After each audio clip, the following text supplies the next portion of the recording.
feel like I turned something on that might just get me demonetized on stream now. Not that I was making money from it or any of this, but maybe, you know what? What if I played a whole bunch of copyrighted music all the time? Do you think the scrapers will leave me alone? Nah. Damn it. No. I forgot it loves copyrighted stuff. It loves copyright stuff. It does. It be getting it from the pirated sites. You know, the Wellermans. Come on now. It has its own fleet of ships. It's what they call, isn't it? They're privateers in this one. Ah. Or the sands. It reminds me, I still need to finish Black Flag. Yeah, you do. But what's going on, everybody? It's your boy Marcus Summers, Major Linux, twitch.tv/Major Linux, and it's time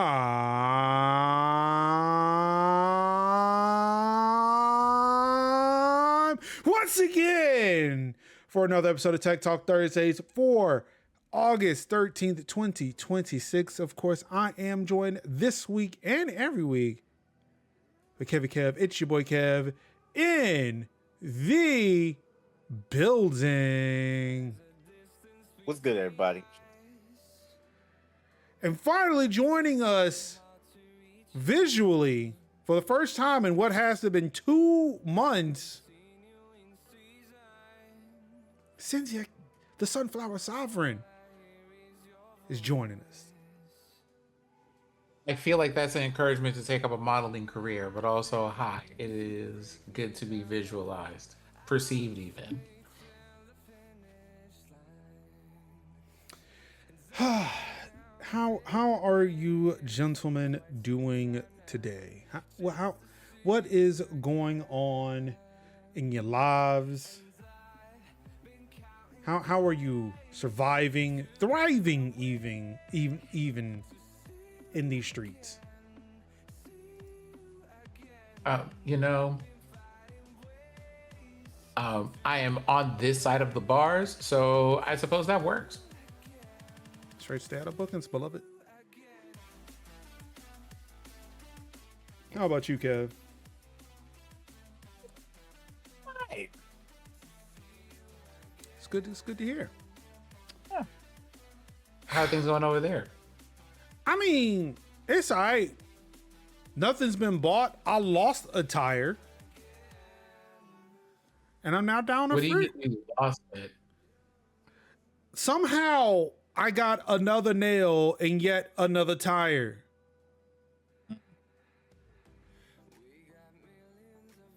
And now I'm going to have to forcibly push with leg nearly $1,000 to get 2 tires. What's going on, Merch? How you doing? How you living? How are you feeling? Welcome What's to up, the Sid? stream. Urge.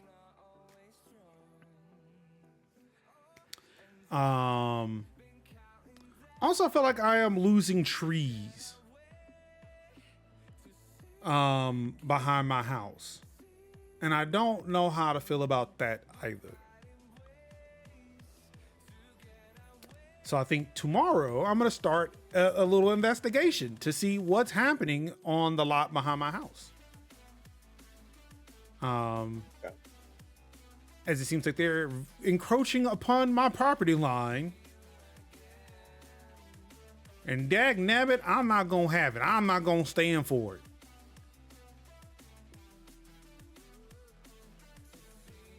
But anything, it gives me a reason to go use my camera tech again, even though Kev decided he wanted to send me a TikTok video that called me out on that shit. Yep. I don't appreciate it. I felt attacked.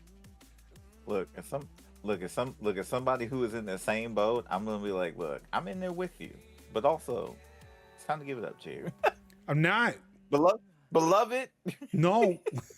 come to the altar, bro. Come on, come here. We can work this together. Hold my hand. The thing is, I know what I want. I know what the applications are for. It's just that I normally buy the shit after the fact. If I could have bought the equipment in the moment when I actually needed it, sure. Yeah.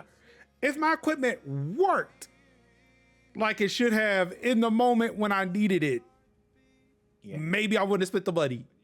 But no, Yeah. there were 2 catastrophic failures when I was in Florida, and I'm like, yeah, no, this does need dedicated equipment in some form of fashion. And also, it's not so much like, oh, I bought the running shoes for the marathon I didn't run. Yeah. It was like, hey, this equipment that's normally 2 to 3 times more expensive is now on sale. Yeah. And Absolutely.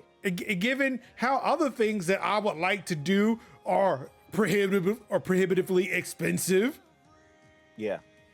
why not go in that route? Let's Yeah. get to something and actually learn how to do it. It's just a matter of trying to figure out how I want to apply it. Yeah. What was funny was before you attacked me with that TikTok video, I know. I saw another video on YouTube. Hold on, you got tick attacked? I did get tick attacked. You got Tic Tac. Hey. Kevin's notorious for tick attacking me. Oh yeah, I do. Often. But before I got tick attacked, I saw a video on YouTube and I was like, look,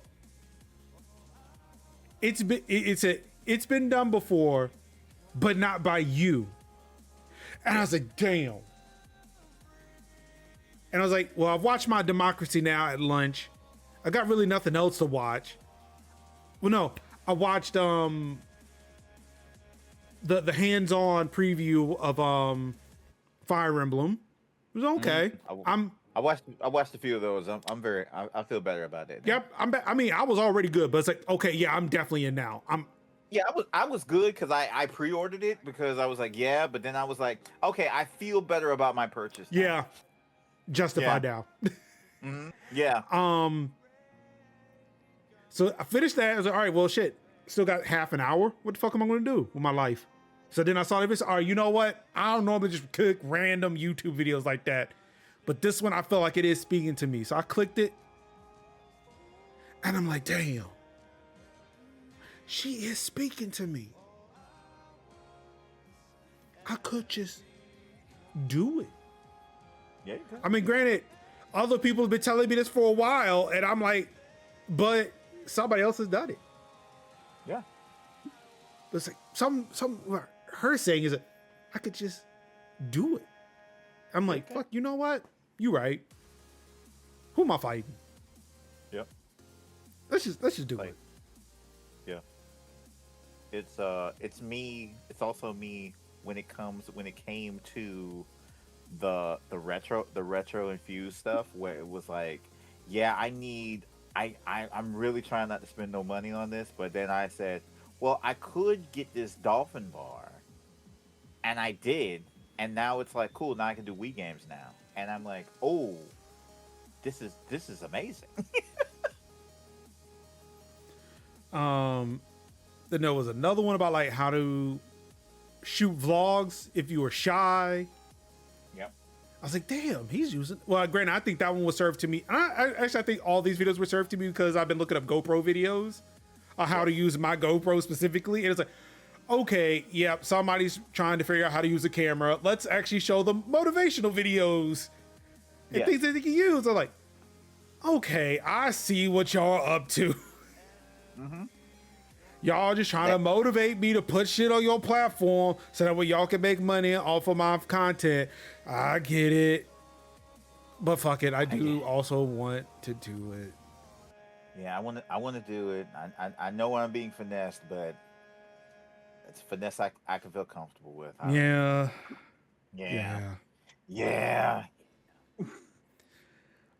So yeah, like that on top of this morning when I was driving to work and seeing the lot behind my house, and it was like, yeah, I want to know what's going on over there. I might maybe shoot a video, but try to be careful too, because if you go high enough in the air, it won't take somebody but so long to figure out where the fuck you live. But then I'm also like, come on over. it's like Never Fussy. You walking over, but you're gonna be limping back. So yeah. Come on over if you want. If you figure you use an OSINT and you figure out what the fuck I look, come on over. Come on, Cletus. Come on, Cletus. Oh. You've noticed that, my demeanor has changed since I've turned 38 this year. Something has happened this year. It's giving nuck if you buck. I fear. That's the language of my Georgian people. Anywho, we got some things to talk about today. Like, does one person need a yacht and a support vessel? No. Are we about to enter our cyberpunk era? And do you remember when CEOs just shut the fuck up? Because I do. And I wish they would. Ugh. Because Buta says to quote LTG, pull up and catch the fade. I mean, look, shit's changed. Yep. But all that and much more on this week's episode of Tech Talk Thursday, starting with coming out of Ars Technica, Zuckerberg's super yacht ignored emergency channel and failed to aid a stranded boat. Zuckerberg's super yacht and support ship were slow to heed a Coast Guard call.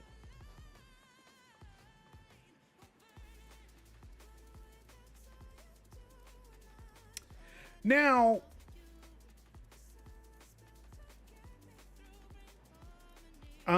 let's see here. The incident was made public when Michael Love, a passenger aboard the replica steamship Wilderness Legacy during an Alaska cruise, posted about it on the social media platform Blue Sky. The ship detoured to rescue a stranded 21-foot skiff with 2 women, a child, and a dog. After the U.S. Coast Guard had supposedly first radioed Zuckerberg's super yacht Launchpad for help without success. Quote, there was near unanimous booing when the captain announced this, end quote, Love wrote in describing the Alaska cruise passengers' response to the lack of help from Zuckerberg's ship.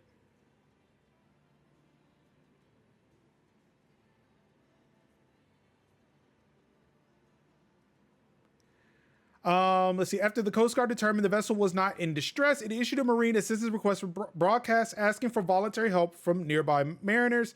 This is an important distinction because it means nearby vessels were not legally obligated to respond. If the Coast Guard had determined the stranded boat was in distress, then both international maritime law and U.S. law would have legally required ship captains to render assistance. Although Launchpad and its $30 million support ship Wingman were not legally obliged to assist in this case, it may have represented a missed opportunity to do a little bit of good, according to Love, the passenger aboard the Wilderness Legacy. So, before we move on, yes, Mega Kabutops, super yacht. Yeah. As Merch says, not legally obligated, but we call you names if you don't pick up the phone. Yeah. Mm-hmm. Oh yeah. See, we're gonna be very rude. Super yacht. Yeah. I can't pass by, but whatever, right? Yeah. It's the fact that there is a second fucking boat that goes with the first one. Yeah. That's the problem I'm having. As somebody who has watched that, what was it called? On Board? It was All Aboard. It was something on something I watched on Peacock But yeah, it's basically I've seen somebody have those, and it's literally like for the guests to stay at a complement of a complement of 20. So it's like the captain, command staff, servants, which are like serve staff, which is about 5, cooks, which are like 2, and then the people who run the main who do like the main engineering on the boat, which is another 5. So you could probably have that right there probably holds 30 to 40 people, including the Zuckerbergs. Yep. And then the support ship on top of that is to basically make sure that the super yacht does not fall. That the super yacht doesn't go down. Yeah. Like you two boats. Two boats. 2 boats. The second boat could have literally pulled up and say like, "Hey, like, let's make the call." Zuckerberg doesn't have to be bothered, but everybody. But that second boat could have been like, "Yeah, we could make a few phone calls. We could have made some inquiries." A support ship that does not offer any support. No, not to anybody that is in that big boat.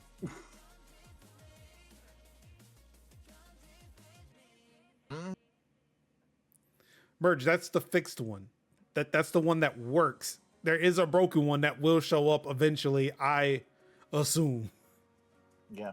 It's one that I had to manually type. That is functionally just text. Yeah. But that's the one that works. Yes. 2 boats. Yep. Like multiples.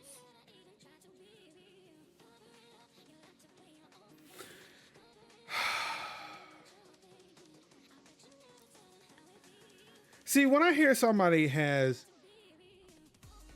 a super yacht, that does make me angry. It makes my blood means boil. That Luigi didn't get the mushroom. I feel like someone should fix it. And there are tools for that. There are tools that are at our disposal in which we can use to fix that problem, to get, ahead of it. If you will. And I think the folks at Salem, Massachusetts, or no, I'm sorry, not Salem, Massachusetts, Salem, Oregon, have figured it out. Because according to Gadget Review, in Salem, Oregon, data center protesters bought a fucking guillotine to a city council meeting. And the developers left in fear for their lives, baby.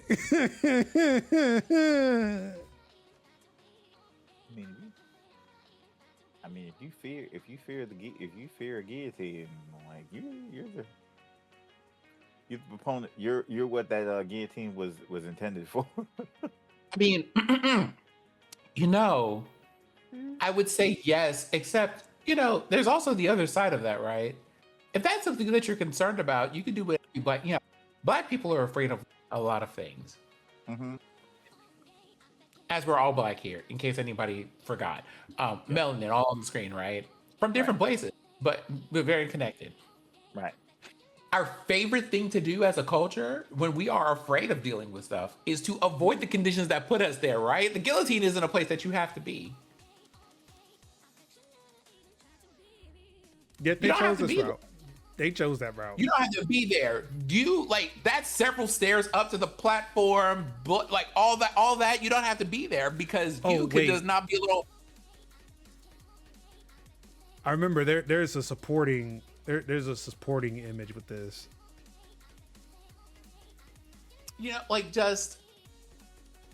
it's not like one choice. You have to make several choices to make it up to that platform. And you can turn around for those choices at any point in time. But when we keep having to tell your bitch ass not to poison the air and the water, and we told you we didn't want you to build the building over here, and you insisted on being like, but we have money, we're gonna build it anyway, you should, in fact, be scared for your life when we're just like, okay, go ahead and do it and see what happens. Go ahead and do it. Oh, there we go. Because we don't warned you about that. Now you go ahead and do it and see what happens.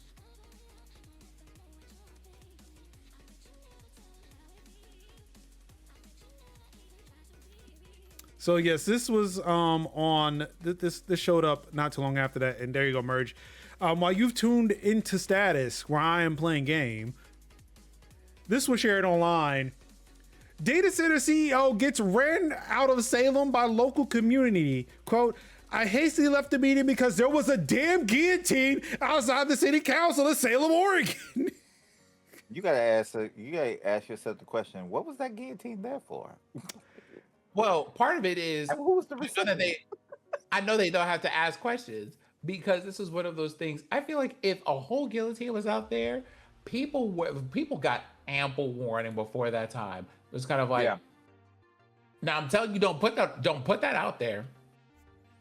I'm gonna go and tell you, don't put that out. All right. Why are there these things during the meeting from the people who told you don't do it? Yep.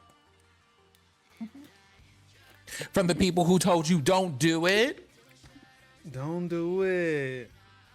Don't do it. Don't do it. You gonna learn today. Mm-hmm. You're gonna learn today. You're gonna learn today. It is so we're clear. This is the guillotine in question. I don't even think a head, like maybe a baby's head could fit through there. But actually, that's not the point because you're supposed to lift up the stock, right, and then put the neck there. That It's ceremonial. you don't fit the head through That the being hole. said, You lift it up hold and on, you where's put the neck where that hole goes. Where's the image here? It's on stream. Ceremonial. But Okay, yeah, I so mean, I-2 was expected to be bigger, but it's Oregon. It had to come by on a bike. Yeah. Mobile guillotine services. That's it. I know what I'm doing now. Uh-oh. $1 million idea. Call me for your next city council meeting about AI data centers.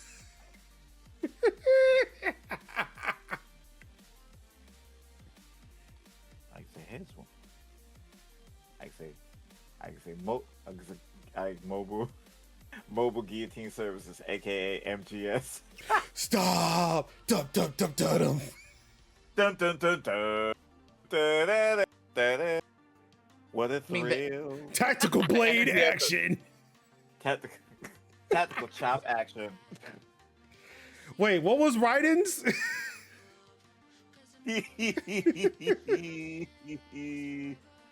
I was like, subsistence? I don't think he got. I'm talking about Rising. Like I don't think Yeah, he got. I Rising, don't think yeah. he got a tactical blank blank with his. Yeah, that's how we got Make America Great Again. Yeah. Yeah. No, technically Reagan said it first, but Senator Armstrong. Armstrong. Ironbody Armstrong. Yeah, he said it again. he wanted to hammer that point home. Yeah, he did.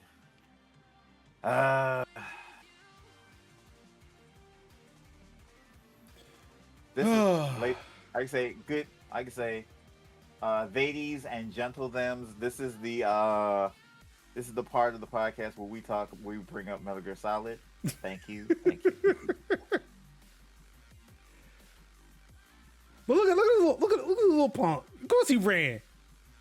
What did he think they were going to do? Like honestly, He felt away. He was like, oof. Yeah, I don't like this. I don't like this energy. I'm gonna go.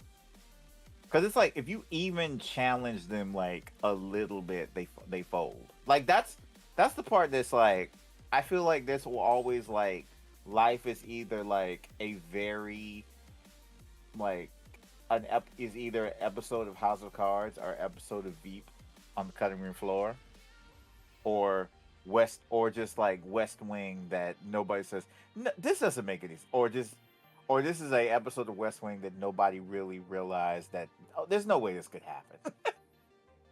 There's an Aaron, way. like Aaron, you're doing too much, dog. Aaron, Mr. Sorkin, can I call you Mr. Sorkin? Mr. Sorkin. Sit down. I don't think this is gonna work. Sit I don't down. think this is gonna work. None of this makes sense. Why would they not believe the subject? Why wouldn't the president not say condemnation? This doesn't make any sense, Mr. Sorkin. Mr. Sorkin, not even. And What do yet, you What do here we you are. mean the president hid in a catering truck? Right. Why would he need to? He has Air Force One. Oh, he bought it from the Qataris. What? Why would he buy it? Why would he buy it from a foreign state? Wouldn't that be bugged? Oh, he doesn't realize it's bugged. Oh, he didn't check. Oh. Well, okay. Fine. I'm gonna go drink now.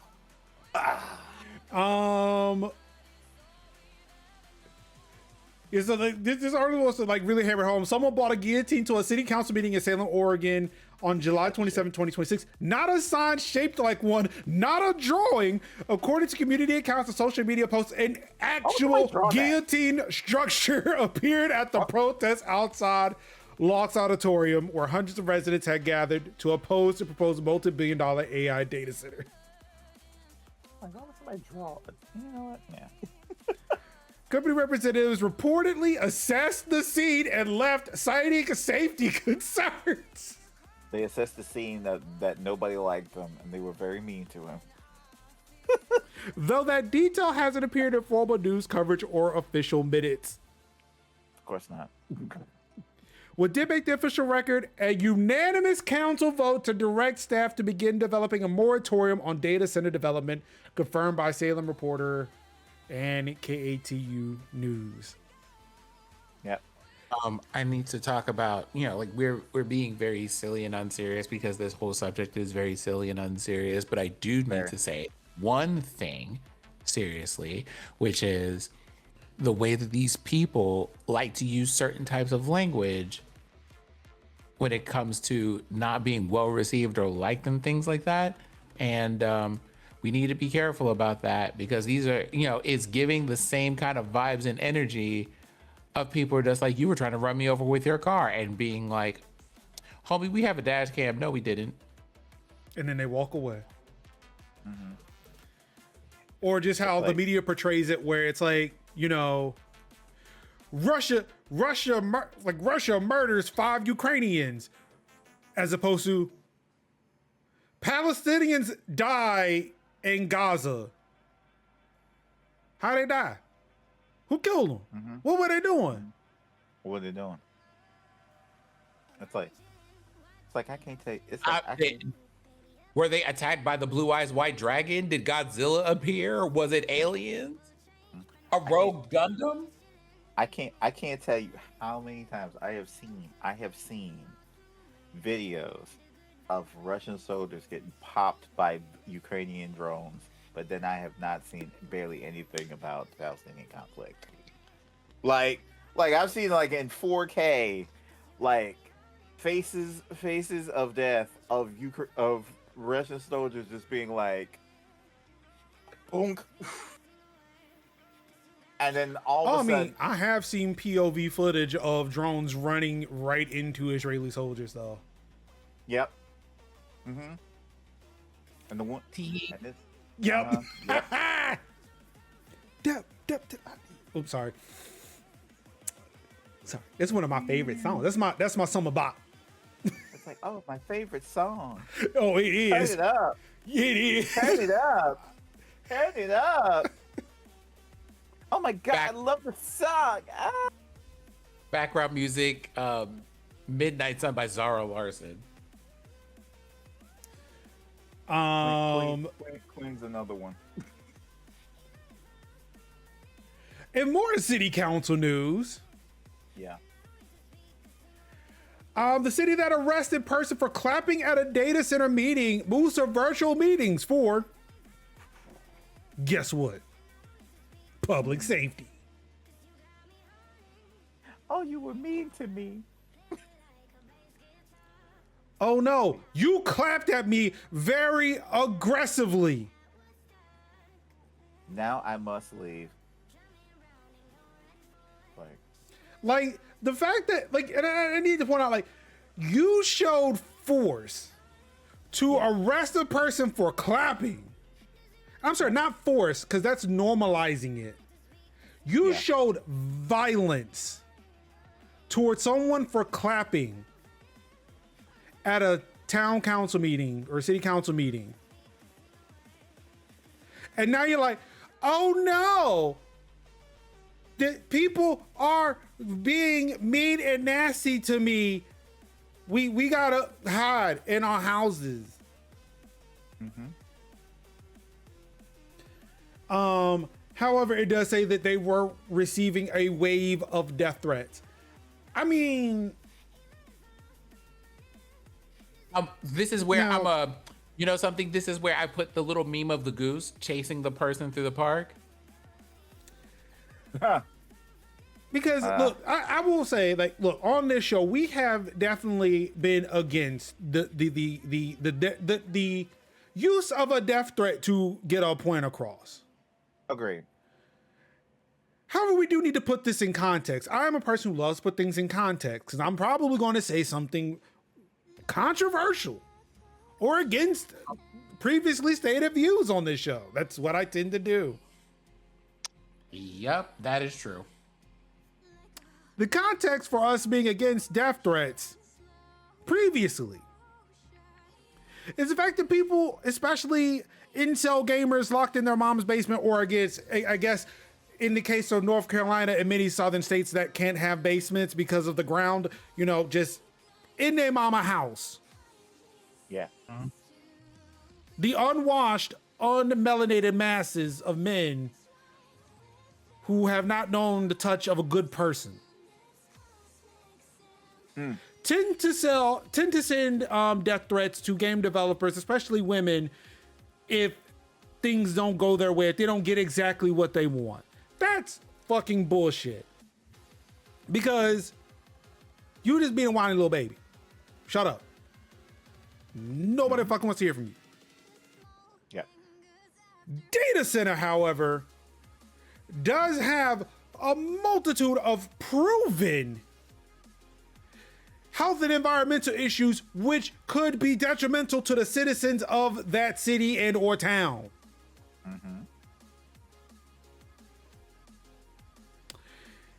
And no matter how many times people go through the proper channels to say, no, we do not want this, Indeed.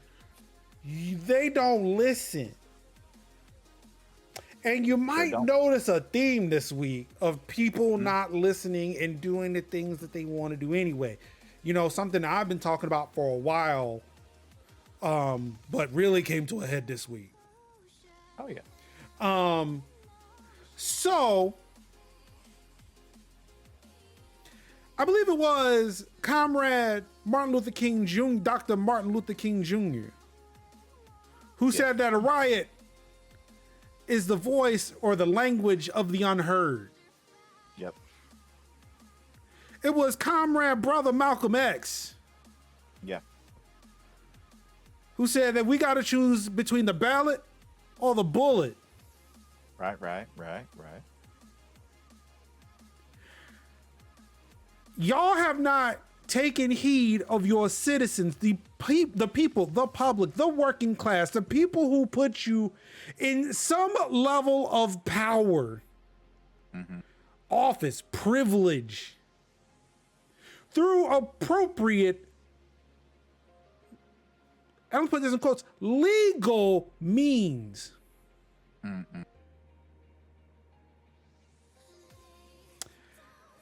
I've been saying quite often, when is it going to be enough? When are people going to have enough of this bullshit?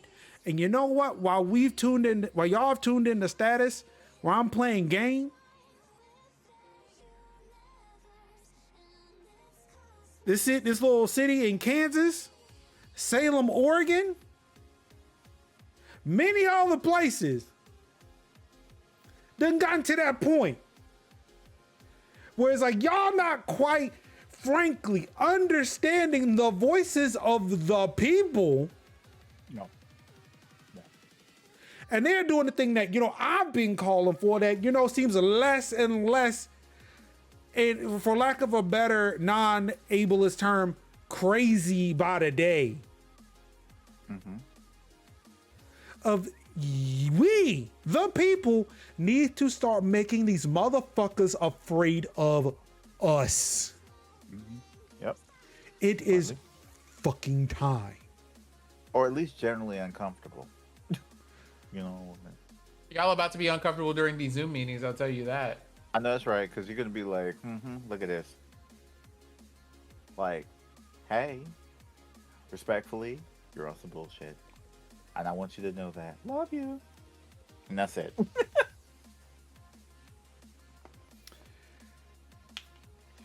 Like I mentioned when I shared the story, so look, y'all better find out the motherfucking addresses of these motherfuckers. Y'all want to have Zoom at your house, and cool, we'll show up at your house. But pull up that look. These were $10. These little these Nintendo cameras. It was $10. Good wide angle lens. GoPros. Any 360 camera, really. 180 degrees of wide angle goodness. And you even do 360 mode. You can put it in the center of your room and just have everybody in there.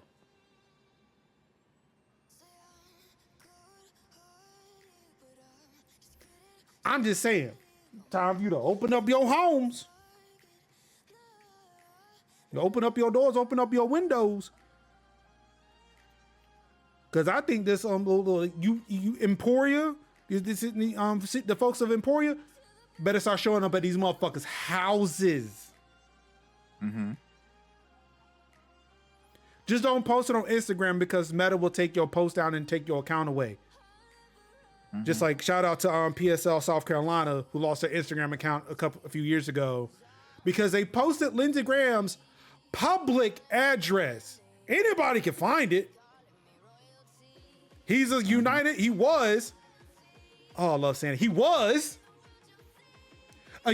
States Senator. Yep. His address is public. So the fact that it was on an Instagram post shouldn't have mean a fucking thing, but and this is why I say legal in quotes, because anything that, will give the people more power is deemed illegal.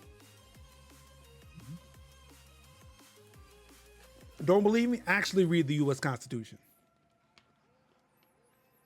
People want to keep that book in their little pocket. They got the little pocket Constitution. Actually sit down and read that shit, because the fact that motherfucker does not apply to you. Never did, never will be.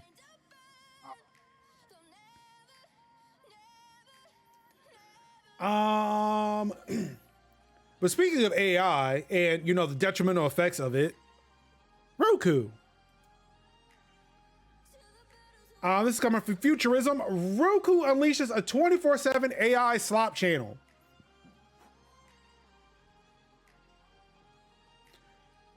Because why?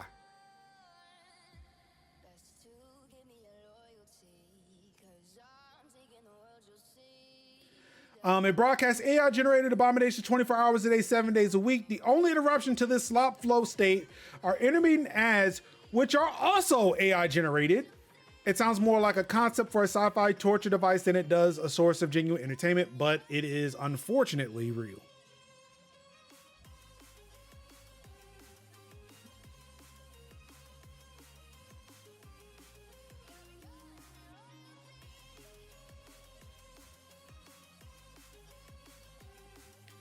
So let's see, the future of entertainment is here.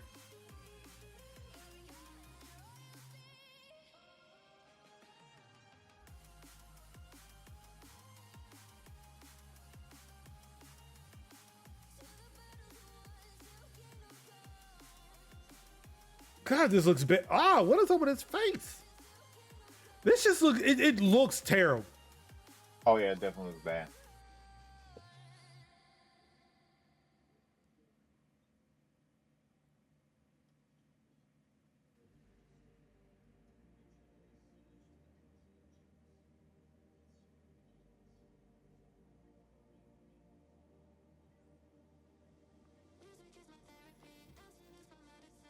Why does this go on for so long? This looks like the one. This looks like the things that my mom be looking at on Facebook, where I'm like, Mom, that's AI. I have to do like reader's notes in real time as I'm going into the kitchen for like a drink.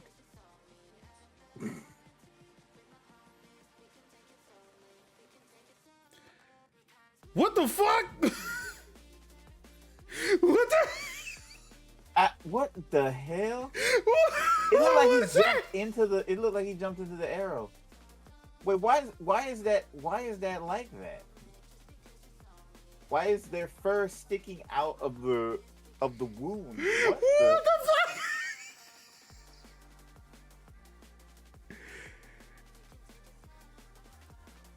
Wouldn't that just pierce the tunic and just like? It looked like he fell into the arrow. Like he looked like Also, he was, where like, did the lifted arrow up into come the arrow. from? Look, see, looked like it jumped. It looked like he jumped up into it.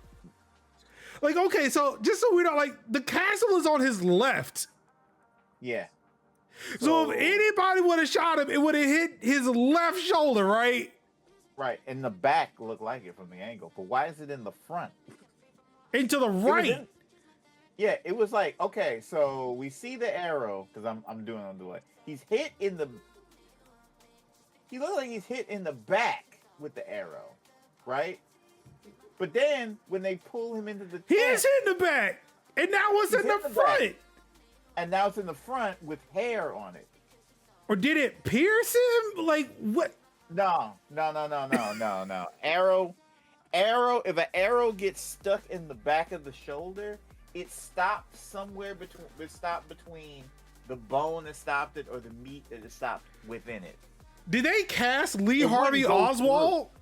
It wouldn't go through his shoulder because the fletching of the arrow, it should be in the back, not into the front. I'll tell you, it's terrible.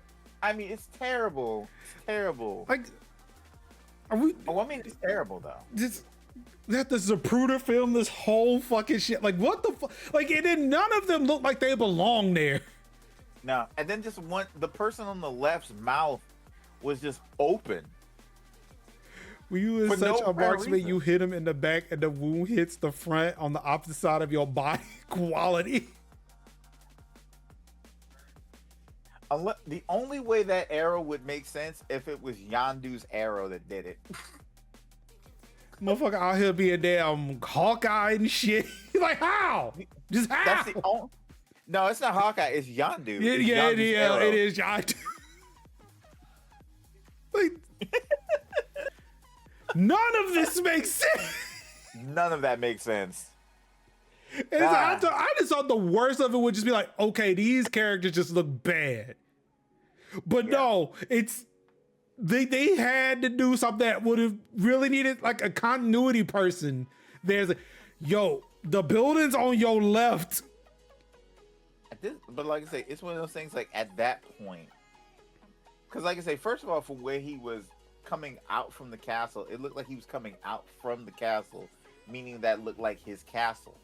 And then he shot going across a feet, going side of field, right? And like you said, he jumps into it. He jumps into the arrow. So it's like he's hit the arrow, he hops up, and the arrow hits him.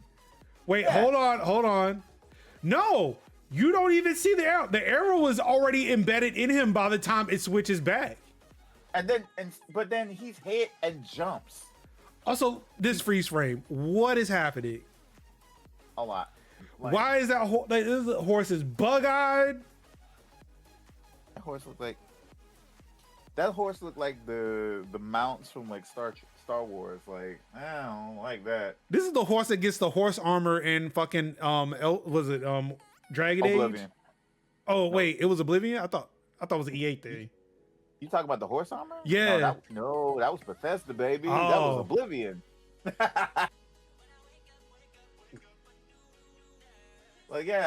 he gets hit with the arrow and then hops up. Then he's like hops up, which that's not how any of that will work.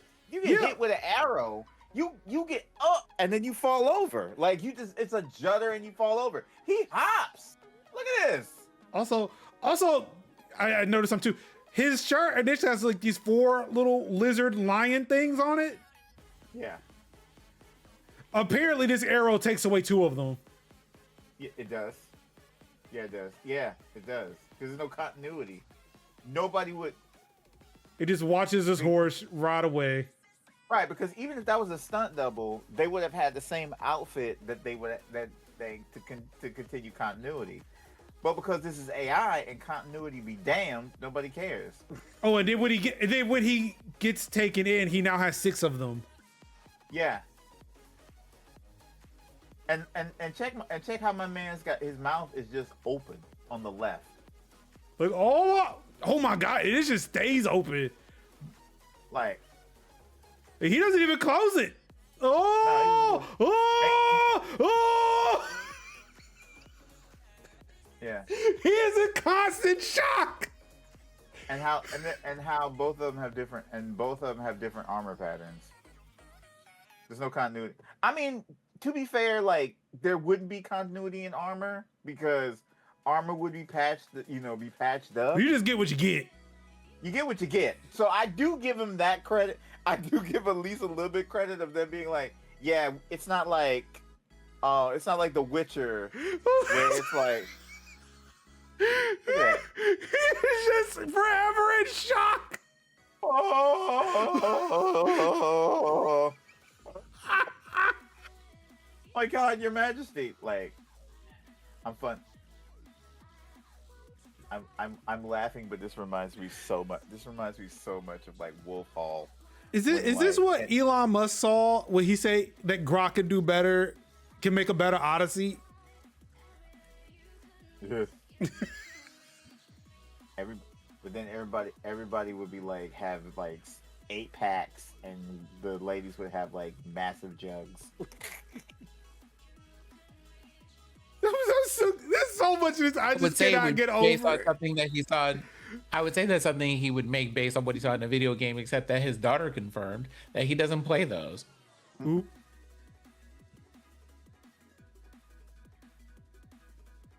Oh You my can't. God. Oh, hold on a sec. I can't, bro. What the fuck, man? What are we What? doing? This is why we can't have clean drinking water. What happened? Oh, I'm just referring to this video still. This is why we can't have water. Oh, this 24/7 AI slop channel. Yes. You know, this is where I remind everybody that Molt book failed. Did it fail or did it just get bought out?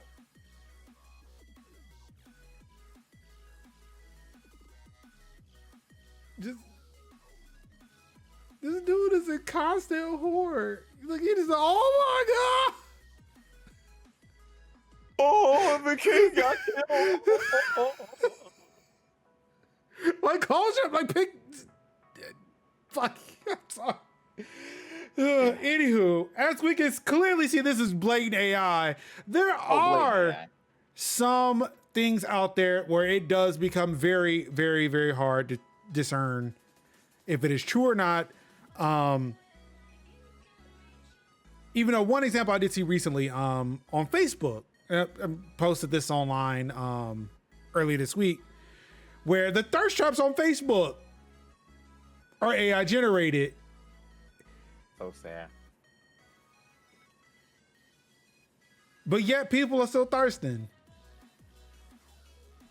This is wild because there are plenty of people who are making thirst traps who are real, and it's so sad. Right. It's all labor is valid. Has merit. It has dignity. It does. Hard to discern, like when your stepmom says she loves you. Damn. Yikes. But there are some companies, again, this has been something that's been happening for a while, but the latest company to help you discern what is fake from what is real and help you really tell you what is shot on an iPhone. Apple. This is coming from 9 to 5 Mac. Apple is working on a way to authenticate that a photo came from an iPhone camera. I mean, as it should. It should, yeah. This is. Oh, sorry. Go ahead. I feel a way about it. It's not good. I mean, as a photographer, yeah. That's why you want to turn off locating off on these, but yeah. I would like to hear Sin's reason for it not feeling good. Or would you like for me to share more about the story first? You know something, context is important, so share more about the story first. All right. References included in iOS 27 Beta 5 point to a new feature designed to authenticate the camera source of an iPhone photo. While the challenge posed by synthetic images trying to pass as authentic is not new, it's become an increasingly pressing issue with the rise of generative AI imagery. Let's see. To address this, several companies have already introduced ways to make AI-generated content easier to identify.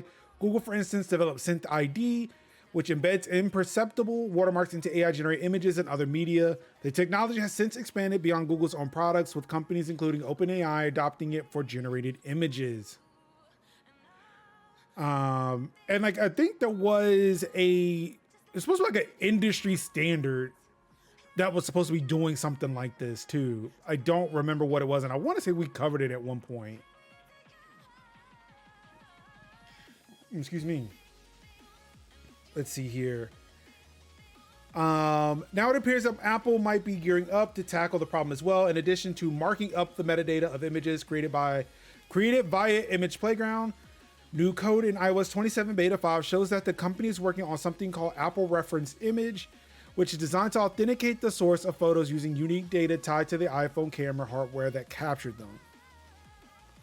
In line with Apple's privacy-focused approach to cloud-based processing of potentially sensitive user data, the company is designing Apple Reference Image in a way that prevents Apple from accessing the raw photo itself.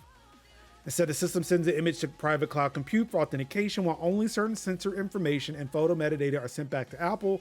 Interestingly, if Apple determines that a sensor may have been compromised, it may revoke prior authentications associated with that sensor.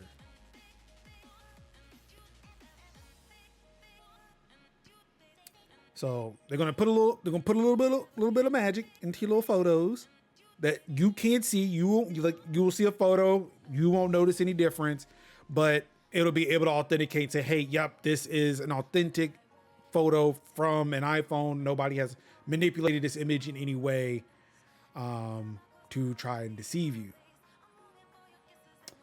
But Sin, you have some concerns. It's mostly you're just like, we specifically wanted to authenticate that a phone came from an iPhone, or that a picture came from an iPhone camera. How are you going to do that? And like, how are you going to do that? We know that the why is going to be we just want to make sure that things are authentic and that it's not like iPhone, like AI generated or something like that. You can tell that this is a real picture, but y'all also like to give people's information to the police. In line with Apple's privacy-focused approach to cloud-based processing of potentially sensitive user data, the company is designing Apple's reference images in a way that prevents Apple from accessing the raw photo itself. It said the system sends the image to private cloud compute for authentication, while only certain sensor information and photo metadata are sent back to Apple. So I imagine it's not like location data. It's not like something that will be identifiable to the user as much as it is like, here is like the unique identifier of this iPhone. Here's some sensor information to say, all right, these actually do belong to that device. It has not been manipulated in any way because there would have been like some bit change somewhere. Yeah, aperture speed, like shutter speed. Is there going to be is there going to be any of that data that, because we know that there are some people who use programs for this sort of thing, how is that going to work with programs that, let's say, that we used to aggressively scrub metadata and all this other stuff from pictures if they are taken at, Well, then I think at that point they wouldn't be able to verify if it's authentic. Because that, Yeah. I mean, Yeah. that's the whole thing. It's like either you have to have something in that metadata to say this is authentic, or you just have to have people believe you that it is. I mean, it's the same principle of Signal. It's either like you're on this privacy platform where nobody knows who you are unless you have physically walked up to them and said, hey, here is my Signal ID or my phone number. You can see, and we are authentic. Like, I have verified I am talking to you on Signal. Or you just go on fucking Telegram and just hope for the best. You go on WhatsApp and hope for the best. You go on Facebook Messenger and hope for the best. Now, at the very least, it seems to be an opt-in feature, so like it's a special mode that you have to go into. That makes it a little bit more tolerable of a thing. And Apple is not one to comply with records, especially like for shit they can't access. Yeah. Like if they Google, on don't the have other the hand. key, they can't open it and give law enforcement the data. Now again, Yeah. this is us taking their word at face value, Right. but if Pegasus exists, Yeah. I don't know. I'm willing to give Apple the benefit of the doubt on this one. Yeah. Because Israel would not go that far to make something to break into a phone if Apple was just going to give them the access. Yeah. They just be like, here's the keys. Like, I feel like that's a what lot I'm of saying. these companies, a lot of this software wouldn't exist if it wasn't for the fact, I mean, if these companies were willingly giving that data up. Yeah, they wouldn't create back doors, but they would definitely be like, all right, let me get that subpoena. Okay. It was like the thing that we mentioned last note, like we cannot give you the back door to this because it can be heavily abused. But if you subpoena us, we might. And like, even then, it depends on what they're looking for. And yeah, exactly. Yeah. If like, as far as I'm concerned, like no encrypted data has ever been given because Apple cannot give it to them. No, because they can't. Because like I said, they can't open that box. That's a wedge. Slippery slope. If you're comfortable doing it for one, you can definitely got to be comfortable doing it for all. Like And we where does it wouldn't, end at that point? like we wouldn't see the UK aggressively asking for Apple to give them a backdoor into iCloud. And Apple like, you know what? No. And if you keep asking, we'll just fucking remove the service from the UK. Nobody's going to have it. If Right. it means y'all stop asking. Yep. We still got that lovely Asian market. We can just say no. I mean, the US is right there. At least they ain't looking yet. But then again, they They think ain't they can looking. just break into They anything. can't. They really can't. But That they think they can break in, but it's not really looking good for them. So, nope. just because you can't identify the person doesn't mean you can't identify the camera. And that's the thing too. Like again, like there are methods in order to identify people, and like I say again, you have to choose the level of security that's right for you. Oh yeah, because each picture you take on whether it's like on a camera or phone has data of the phone of where it was taken on. Like I used to go back and when I was on Flickr, I had a Flickr account. I could then see what all the what do you call it, histogram of every picture that I took. If I took a picture of a flower, it would say, here's the aperture speed, here's the aperture speed, here's the light focus, here's the graph where the noise is, here's the make and the identifier of the camera, because it would say, oh, it's a Kodak Easy Share C115 or something. Bam, right there. It would tell me which camera I took stuff on. So whether or not I took it on the Kodak Easy Share, which was a horrible camera, by the way, or I'm on the Canon T5 that's my current camera. You know, until I get one of those Sony Alphas. It shows you the breakdown of what that camera does, the identifiers of that camera, of every picture you take on there, because it's a little signifier that says this picture was taken by this.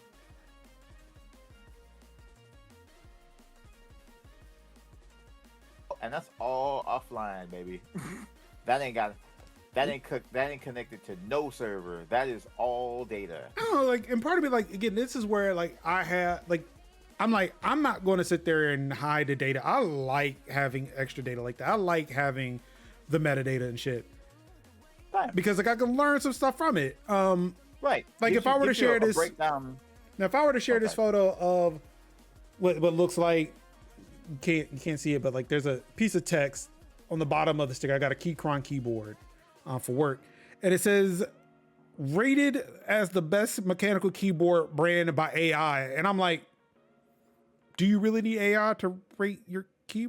Okay, but No.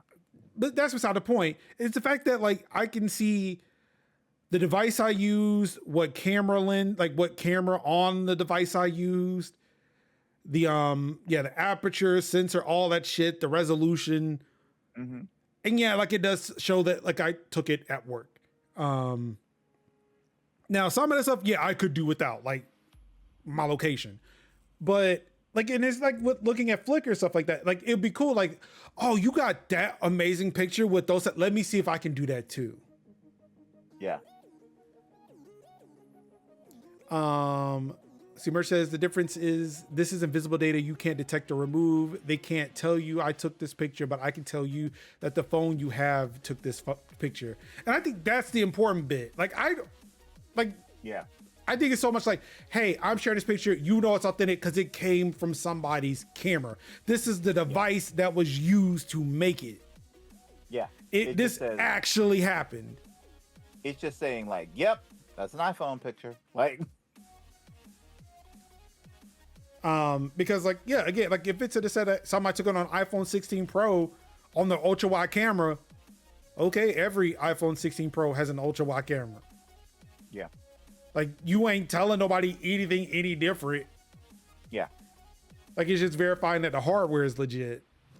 Which, as Merge also pointed out, like, it could be an issue if you get your phone repaired at a third party, they change the camera sensor or don't do something right, and then all of a sudden, I don't know, these pictures are authentic anymore. We don't recognize that sensor, dog. It's that it was like that thing where people were like, what was it, like TrueView? It was like something that you need, that the phone needed to tell if it was like a legit screen. Oh, when you replace the screen, when you were like replacing the screen. Yeah, I can't remember what it was, but yeah, like it's that screen issue that they had. And so what they would do is they'd have like Chinese devices that would basically trick the screen into saying, no, you're a legit screen. Even if the phone didn't believe it, the phone would be like, yep, this is a legit screen. Like, even if it was from a legit iPhone or a replacement from a legit thing, or just happened to be a third-party refurbishment, the phone would not be like, obviously this is not a certified, a validated iPhone screen. So they would basically like hack the screen into being like, yep, I'm legit. At least Apple wise up to that now. So but it Yeah, so they're cool with that now, but back then, like I could that was in my phone repair, learning how to do phone repair phase. Like I was like, dang, that's what you have to do. Yeah. But speaking of cameras and AI and whether or not people know who you are and what you're doing and where you're doing it and reporting these things to the authorities, Flock. Yep. This is coming from Engadget. Flock tries to make its cameras harder for cops to misuse. You know, by asking the cops, what's your reason for using Flock?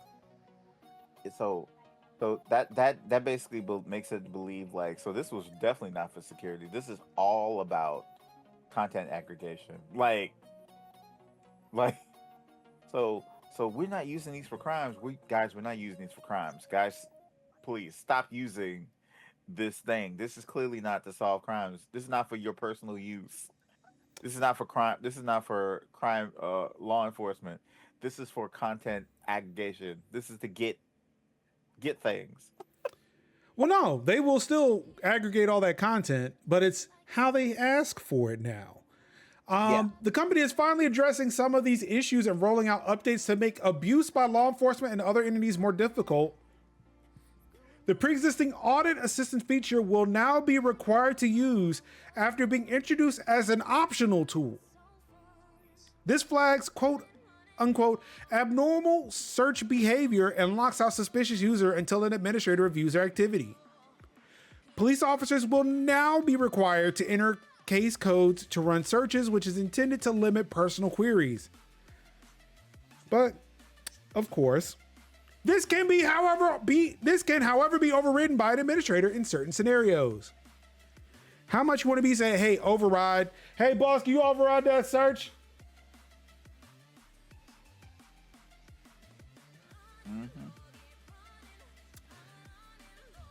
Quote, this is such an obvious way to curb abuse.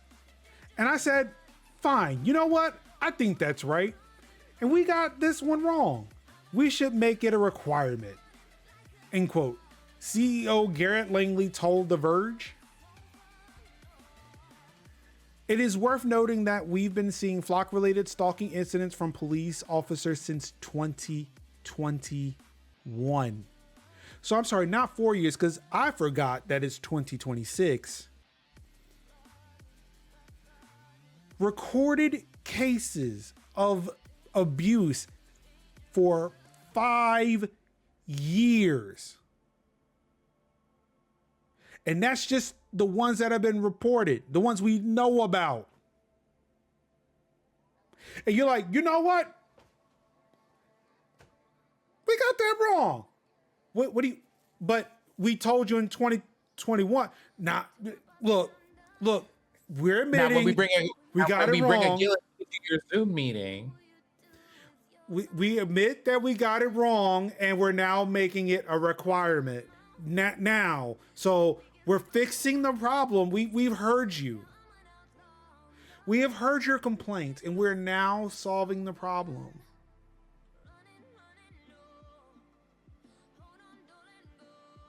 Please do not tear our cameras down.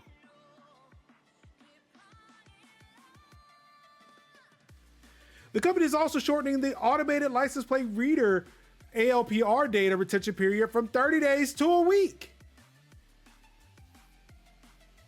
Again, there will be exceptions for quote unquote cases that take longer, like an active investigation in cold storage.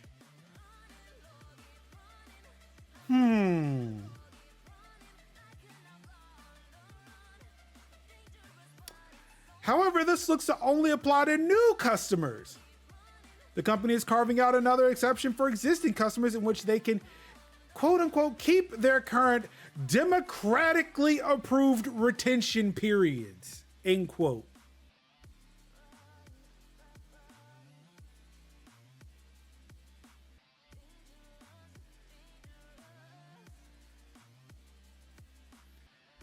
Y'all may start to notice a theme on this show.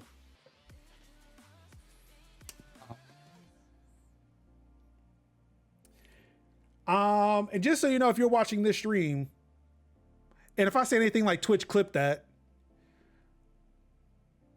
I might post this on TikTok. I might post this on Instagram. And you know, because we are very anti-flock here, very anti-surveillance.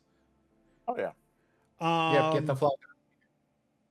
You might end up on a government watch list if you weren't already on one for any number of reasons. I like it. I feel like they'll just be like cover the spread, you know. Because the U.S., according to Engadget, the U.S. government. Oh wait, no, we got rid of that one. Never mind. I do want to point out because that segue didn't work. We're just going to ignore it. But yes, the U.S. government is collecting data on people who are interacting with anti-flock content on Instagram and TikTok. They're making a list and flocking it twice. Clocking it twice. Trying to see who is a terrorist or nice. They're clocking the list and flocking it twice. There you go. Gonna find out who's spicy and not nice. U.S. Santa government is Big Brother coming is to town. To town. I'm sorry, what'd you say? No, it was better. What'd you say though? It wasn't that good. Oh my God. It wasn't that good. Anywho, from Engadget, U.S. government to allow private companies to carry out cyber attacks on its behalf. I'm just a simple gamer, but I feel like this is how Arasaka. I think it's Militech. Yes. Oh wait, no, not me talking as if I knew. It's not Militech. I forgot what the fuck it was. It begins with an M, if I'm not mistaken. You talking about Cyberpunk? Yes. Hold on, I'm gonna look that up. Cyberpunk 2077. Yeah. It's Militech. It is Militech. You were right. I feel like this is how Arasaka and Militech get their start. As corporations start weaponizing what they have on behalf of the U.S. government to go after state actors. I'm like every day I'm like we get closer to Merryweather from like GTA 5.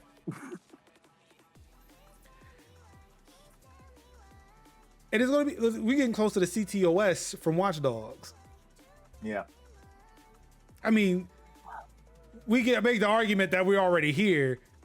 I mean, we're kind of there. If you swap CTOS with iOS. No, you switch CTOS with Palantir. Oh, yeah, you're right.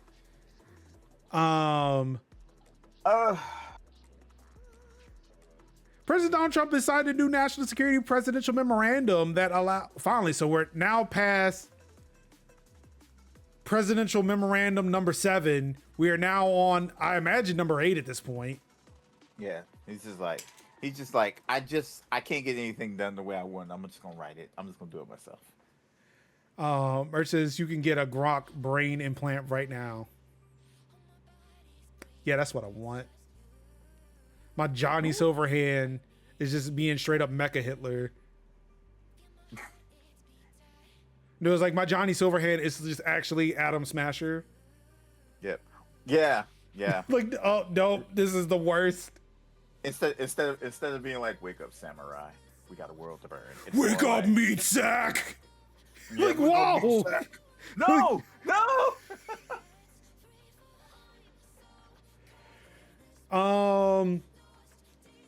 President Donald Trump has signed a new national security presidential memorandum that allows private companies to conduct cyber attacks on transnational criminal organizations on behalf of the federal government. Oh, whoa. Say that last part again. Transnational criminal organizations on behalf of the federal government. Okay. Because I know somebody probably read that. Wait, we could attack trans people? Like, whoa. Like It's like, oh, time to be transphobic. Yay! No, Grok, no.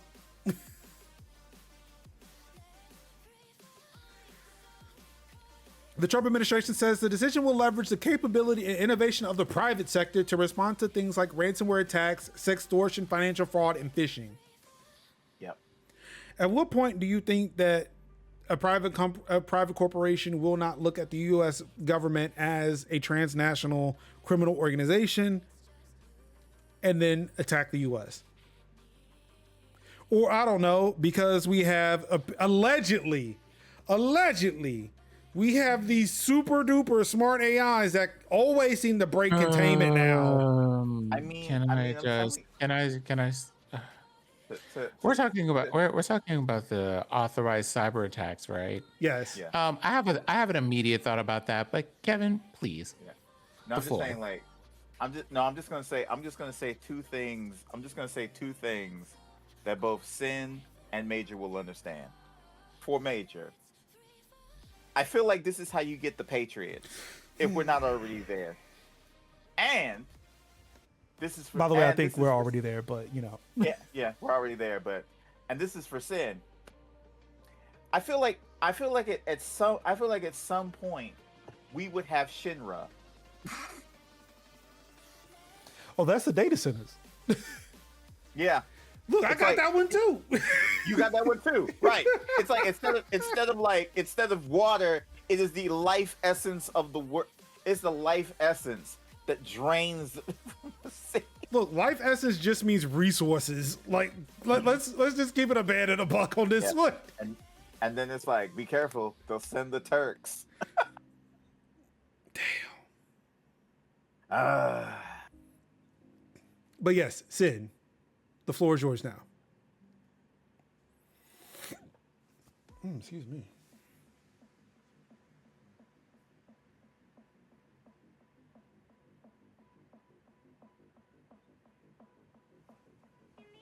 Allows private companies to conduct cyber attacks on transnational criminal organizations on behalf of the federal government, right? That's what we're reading here? Yep. Yeah.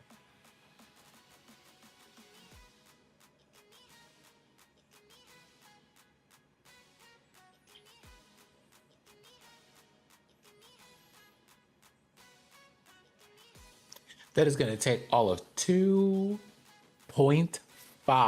nanoseconds to turn on the citizens of this country. Mm-hmm.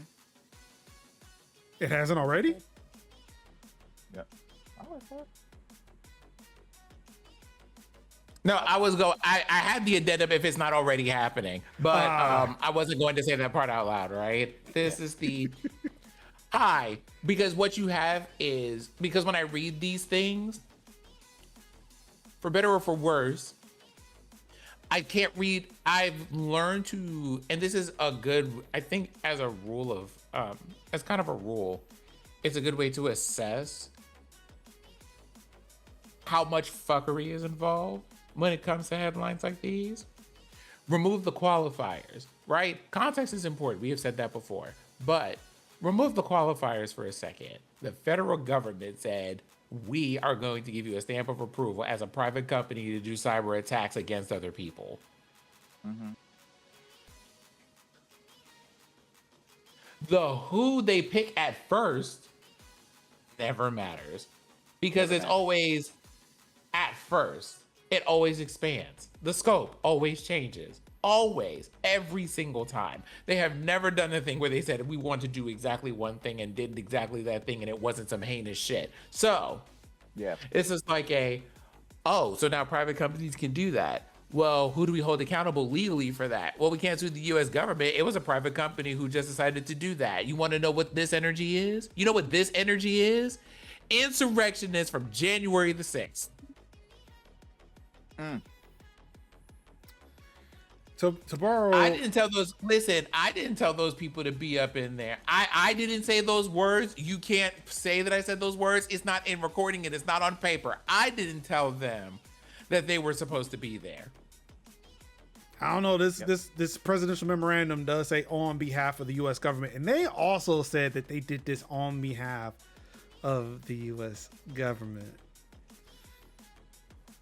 I don't know. because I'm just waiting for that because someone is sitting out here and being like, it's gonna turn very much into the, and mark my words, that piece of paper, whatever that memorandum he was writing when he was off or on his medications does not speak for the rest of us. We didn't authorize that. Please leave us alone. Like I'm waiting for that to happen. Yeah, it's giving like it wasn't it was we did what he asked, but it wasn't legal for us to do it. Therefore, it's not our fault. Even though we did it, it's not our Now fault that we did. we do know that on a certain level, like what we call white hat hackers Yeah. exist out here, Oh, yeah. right? Mhm.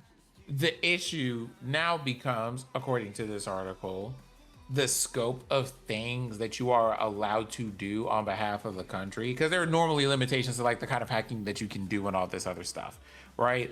Yeah. Those are about to either be severely expanded or not exist. Oh, like People it's would definitely be- going to be not exist. Mm-hmm. You And asking for regulation?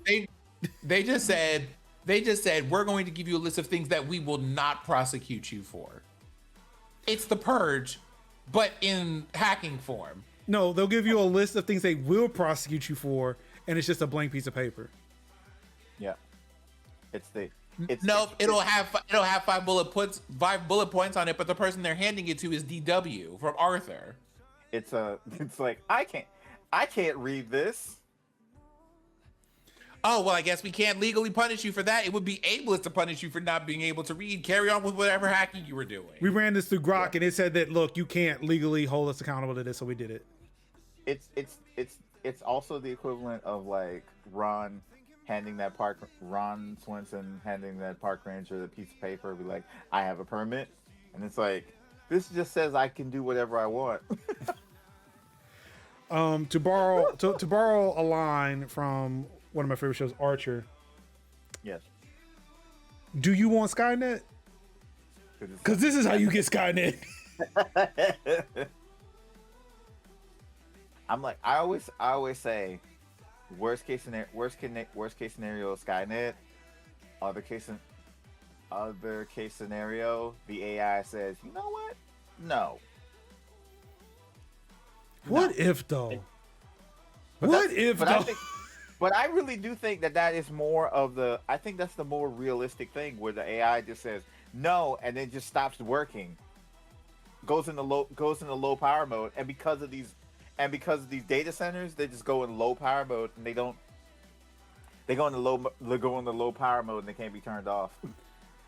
Because again, by that time everything is routed into AI.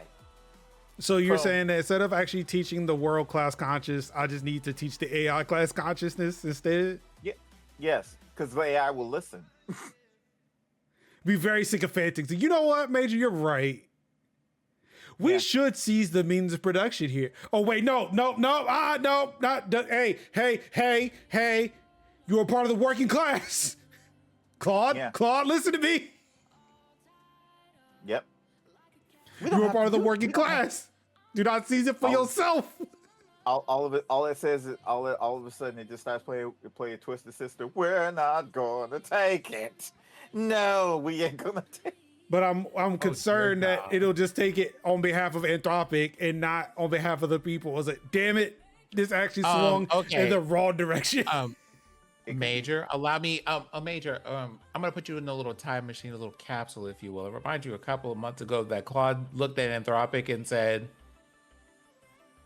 no and deleted their entire database. Yep.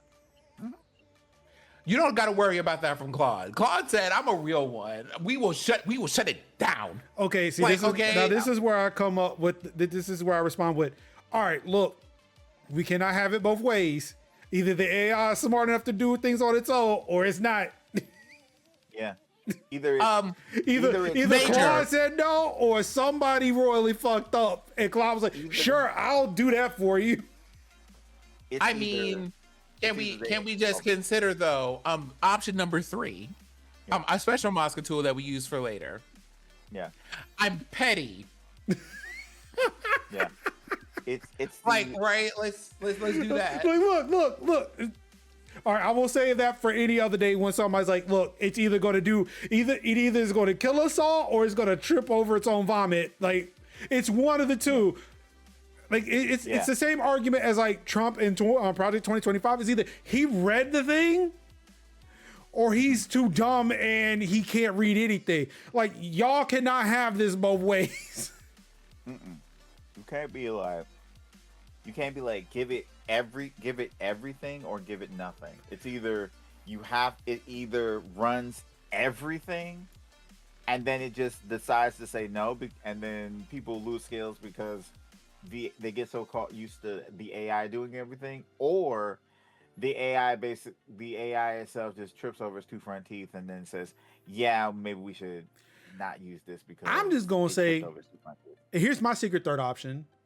The AI actually is pretty good. Yeah. And the de-skilling that we're noticing is just dumb fucks who didn't know how to do shit to begin with. You know, that makes sense. Because there's people like, we're losing our recipes. You didn't have recipes. You didn't have that shit. Like, what are you saying? No, it's just like we're losing recipes. My good bitch, you burn water. Yeah. You don't cook. You said heat out. It's like what are we talking? It's like a post cereal. It's like a post I saw today about a vegan yellow cake, right? It's like I used to run a bakery. This was my most ordered item. And now you can have it too. Hashtag recipe. And a picture of the cake. And for several hours, I have been wondering what the recipe was. Yeah. Because there was no recipe. There was nothing attached to the post. I'm like, what are you saying? People have shared this image of this cake that looks delicious. Yeah. But yet, I don't know how to make it because you did not share the recipe. Yeah. It's like, I have a recipe for this. I have a recipe for this delicious chocolate cake. Click on the pinned comment. I'm like, you couldn't have just put that in the description? Or where's the pinned comment? Yeah. That's the point. That's what I'm getting at. Like you said it was here and it is not here. It is not here. It's not in the description. People are asking for it and you have yet to. No, what's even worse is that it is 5 years old. People have commented on saying, man, that's a delicious looking cake. Man, that cake is amazing. Not one person has asked for this fucking recipe. Yeah. They're so busy talking about how good the cake looks. It's like, and nobody's asked, so where's the recipe? So how do we make it? So again, the de-skilling that y'all keep talking about, I don't think it's a de-skilling. I just think that everybody's finding out that a whole bunch of people y'all thought were smart were just full of shit to begin with. Yeah. Now, I will say there is something, however, to the concept and conversation around the effect of constantly outsourcing your thoughts to this thing when it comes to doing certain things. Yes. But I will say at a high level, most of the people that I know that are like good at what they do, even if they suffer from that a little bit, the impact is a little bit less, mostly because they're just like, trust but verify. Yes. Like we have to make sure that this has like a certain level of quality control to it, because it's not just like a task output for them. It's also like a quality check, because it's just like I have a certain type of style or expression or taste around the stuff that I make or that I write. Or hear me out, and I feel like, now granted, I'm not gonna say this is the socialist TM approach to it. I will say it's socialist with major Linux characteristics. I'm outputting my corporate job into that shit.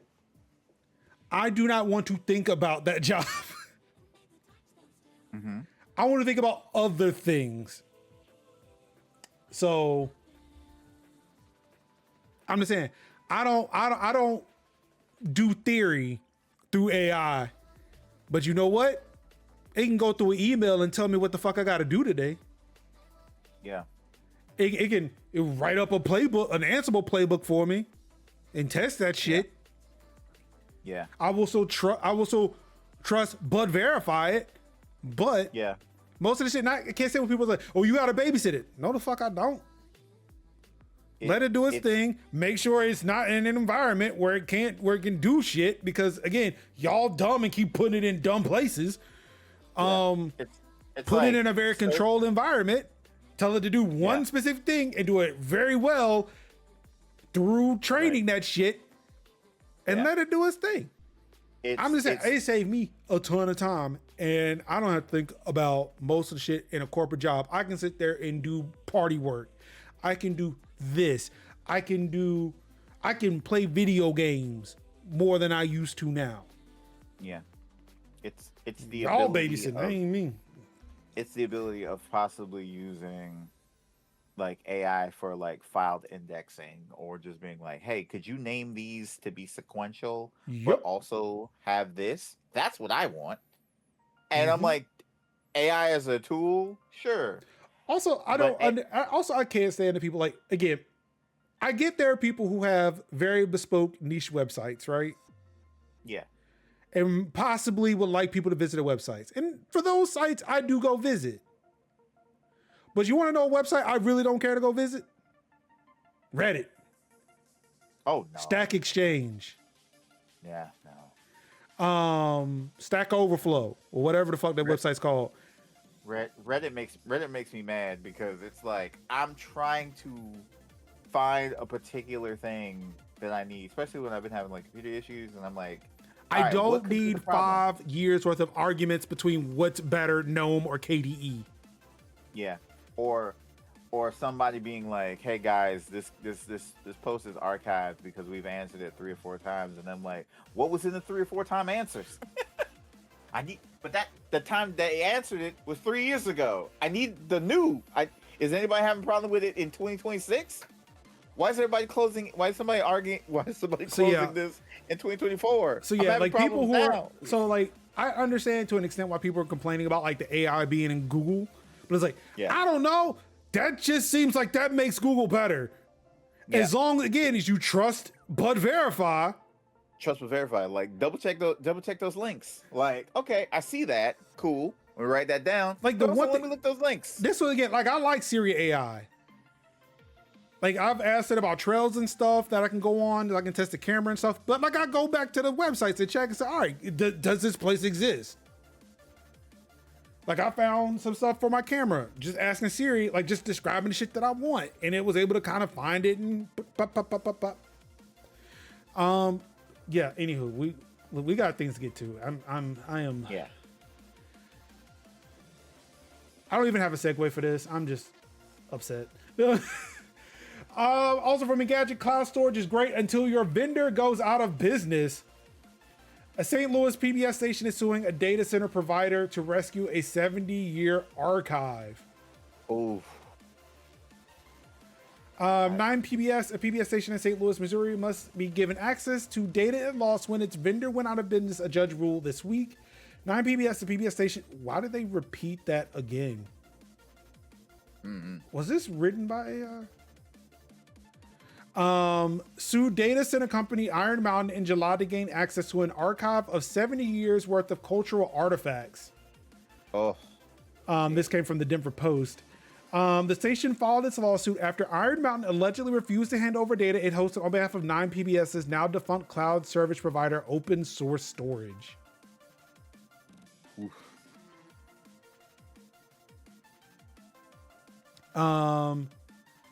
This is why you need both offsite and on-site backups. Oh yeah. Like especially on site. Like I'm telling you, the amount of times you could just literally call a consulting team, or like a tech consulting team, to set this shit up for you, and just have somebody come in and be like, "Yep, that's good." Come on now, what are we doing? All right. So in the interest of time, Yes. I'm going to skip something. Look, there's some shit that's happening in gaming. If we have time, we'll get to that. But Yeah. I wanted to skip over to what is essentially like the biggest thing that has happened in content creation in God knows how long.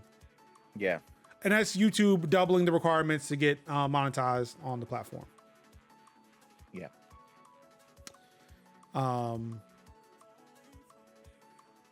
Does that affect any of you? I believe that from what I have gathered, that is on new channels. I think if you are a basically current channel, basically if you were a channel before that became official, you're okay. Still, that doesn't help because the requirements are still very high for those who are just starting out.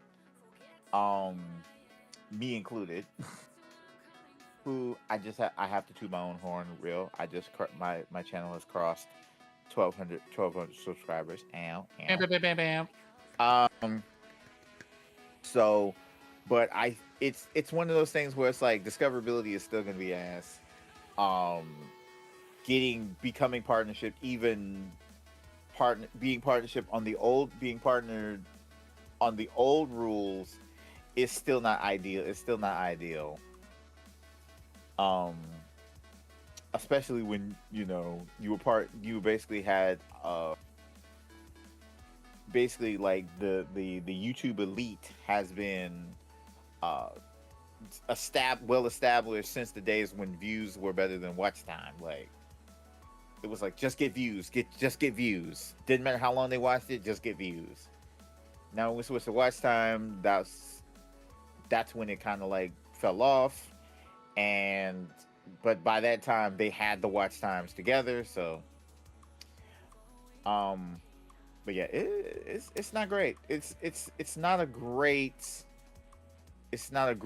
thing. And that was a well thought out and put together answer for a bit. Yeah, because that's not what we're here to talk about. That is not the biggest thing that has happened in content creation this week. Oh no. At least not pertaining to us, at least. No. This is coming from Engadget again. Twitch streamers can now refuse to let Amazon train its Gen AI models on their content. Yeah. There's now an opt-out toggle for something that should have been opt-in to begin with. Yeah. So for those who do not know, yesterday,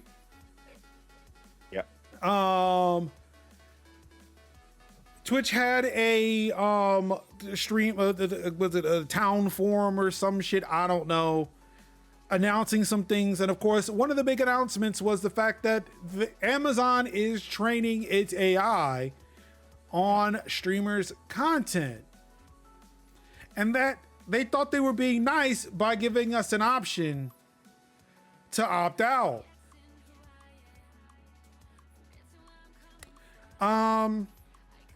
When this was announced, and I should have that here, I have to go find it.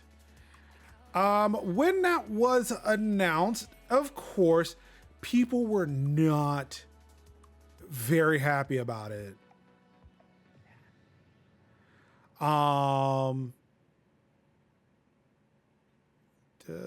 Where is it?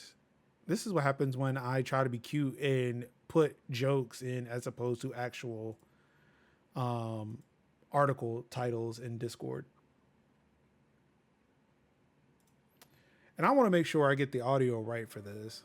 So bear with me for a second, because this needs to go on the record. Don't mind what you saw in that start menu. Y'all ain't see shit. Okay.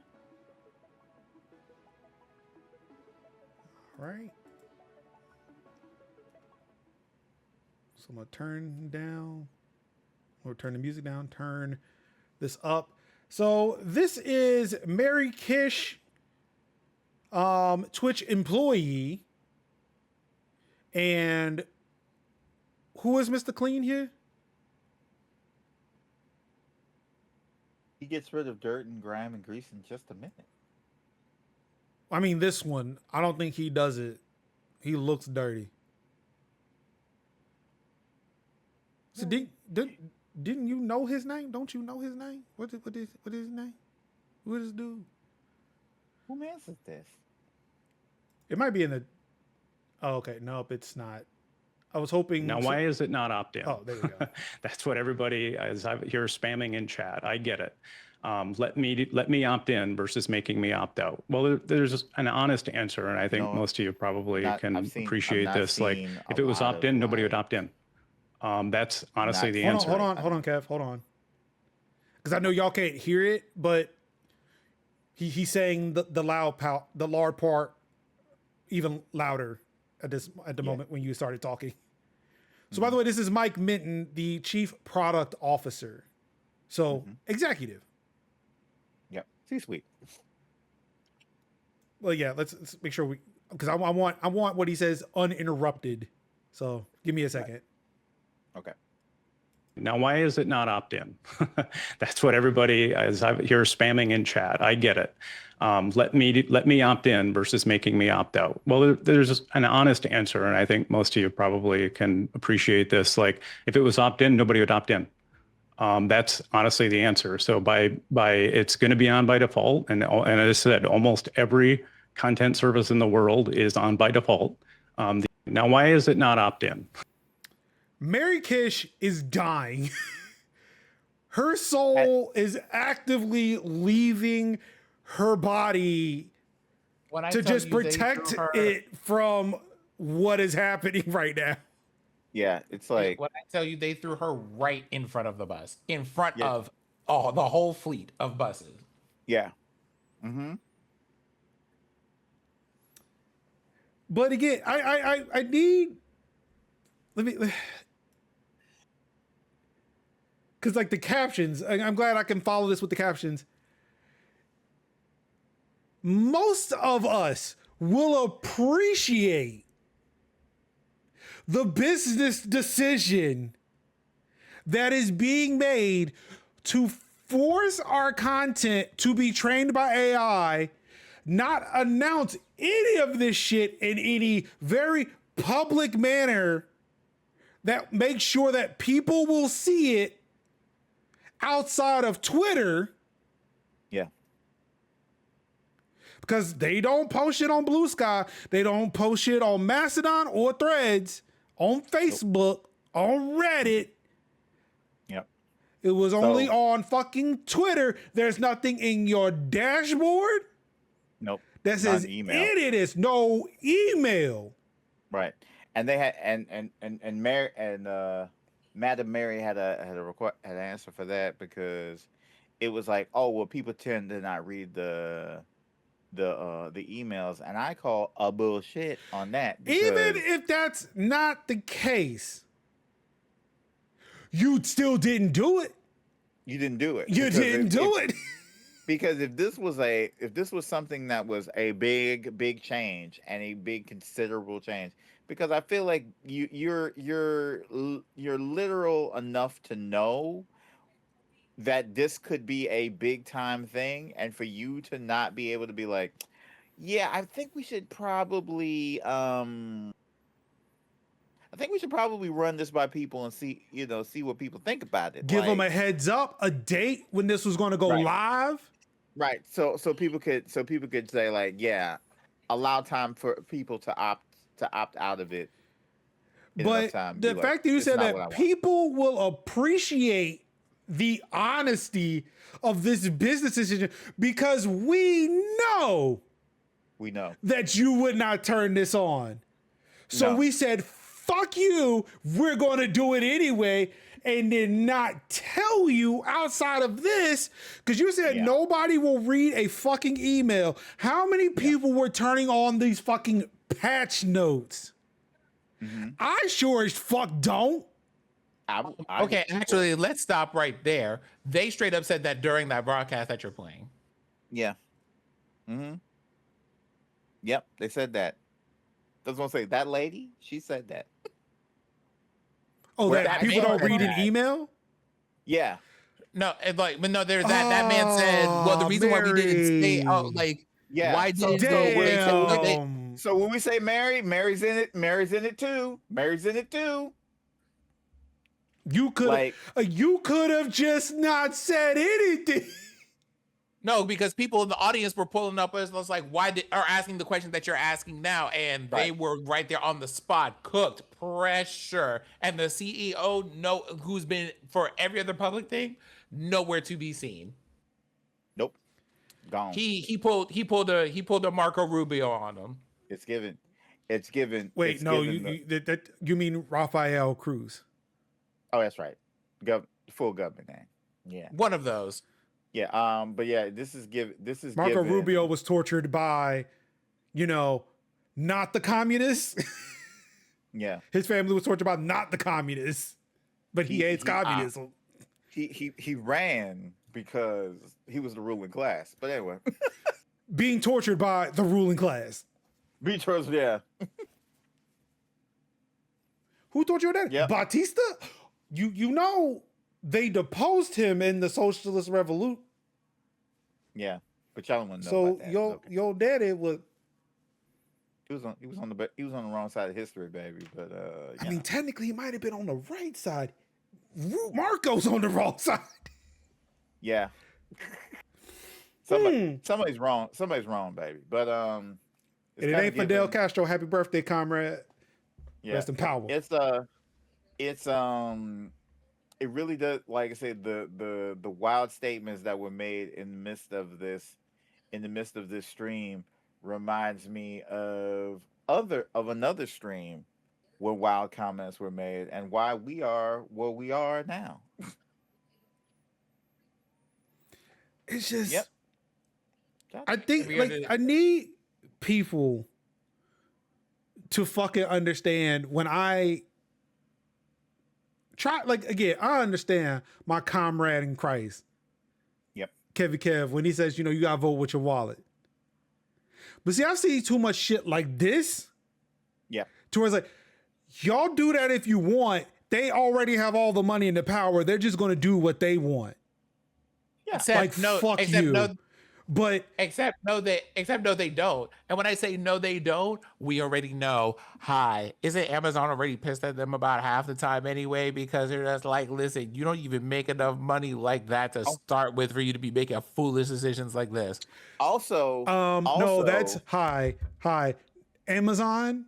This is Amazon calling Twitch. Yeah, you're going to do it because you don't make that money, and we have to get something from you. Right, because like I say, Twitch does not make the money that AWS would make on a good day. So it's like, you gonna be on our service, you gonna allow us to scrape. Right. So you got to pay something. You got to do.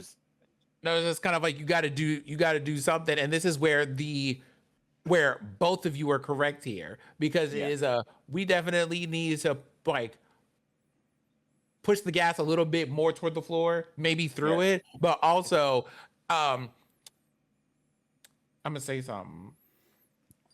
I feel like we would all agree here that it would be a bad day for a lot of people if everybody was just like, all right, if you want to play in our face like that, okay. And then those subs disappear because Amazon would be like, oh, so now people aren't even on the platform to scrape data from, and they're not spending any money over here. Oh, baby, we might have to pack it up. Yep. We might have to hit you the same way that we hit Old Studio, whatever that name was. I think I know what you mean. I think I do too, but I can't recall. But yeah, it's a thing of voting with that wallet is one thing, but again, this is showing that a platform does not care about you. They showed that in 2021, 2022. Oh, with hate raids? Yeah. Multiple times. Multiple times. God, multiple times. And now they're like, yo, we literally know y'all don't want this. But I'm going to get on a camera, face right there, my whole government and my job title on the screen and say, we gonna do it anyway, because what the fuck you gonna do? Where you gonna go? We're gonna do it anyway. And at this point, this brings me back to the beginning. when people show up with the fucking guillotines, when people start sending those threats, when people start coming out making your Zoom meetings uncomfortable. Yep. This is what needs to start happening. It's Like, also okay. against when somebody pulls up to San Diego with the guillotine, and then they're like, "Oops." Like, again, I'm not communicating any threats. I cannot tell people what to do. No. But TwitchCon's in like what, two months? Yeah. Which to be fair, I wouldn't spend money on that. Like, I wouldn't. Look, there I are would let people that go. who spend money and probably don't like generative AI. There are people who probably live in or around San Diego. Yeah. That's a day trip. That's a bus trip. There are plenty of craft stores. I'm pretty sure there's a Lowe's or a Home Depot somewhere. A Michaels, Michaels. A Michaels. Yeah. Mm-hmm. TJ Maxx. Yeah. Walgreens, CVS. Yeah, you can get some cheap poster board. Dollar Tree, you can get some cheap poster board. A little bit.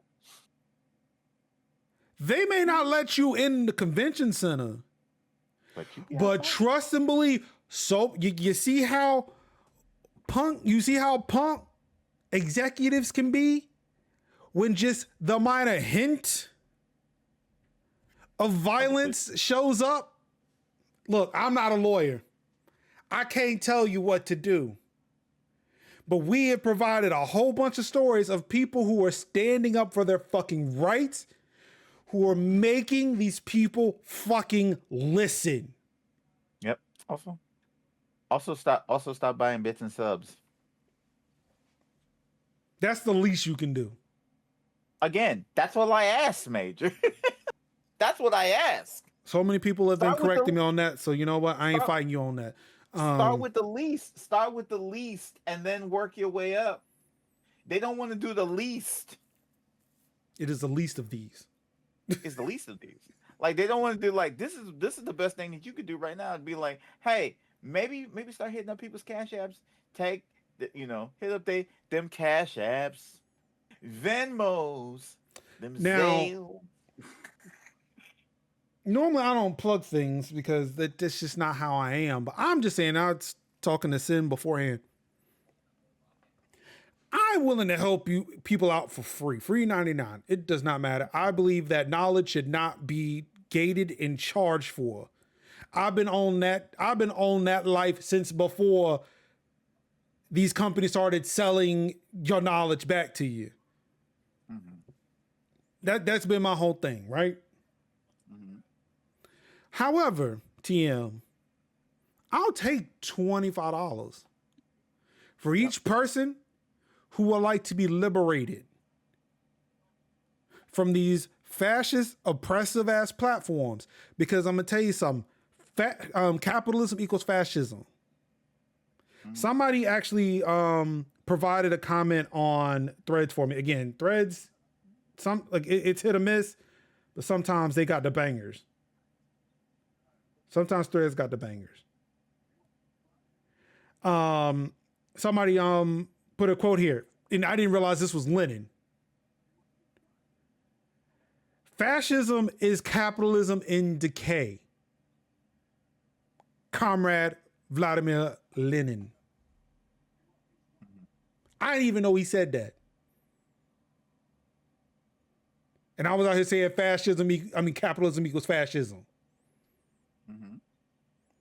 You are now in a economic system in decline. This country is in decline. And they are showing their whole ass right now. Whole ass. And we don't want to see it. I did not consent.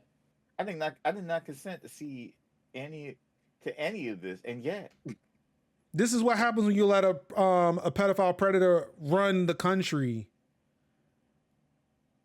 And I'm not talking about just the president. I'm not talking about just the people in Congress. Mm-hmm. I'm talking about your CEOs, your C-suite.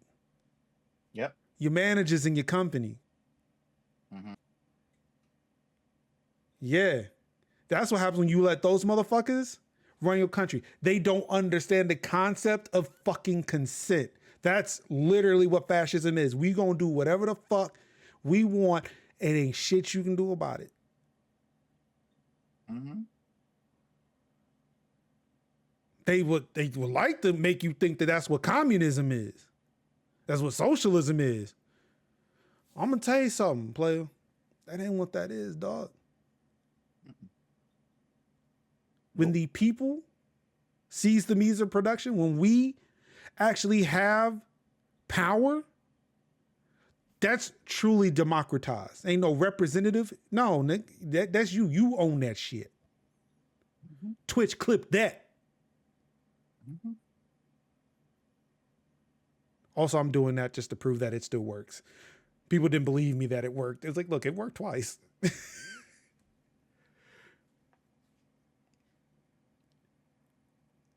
But this right here, this video right here is what I have been screaming at people for the longest time.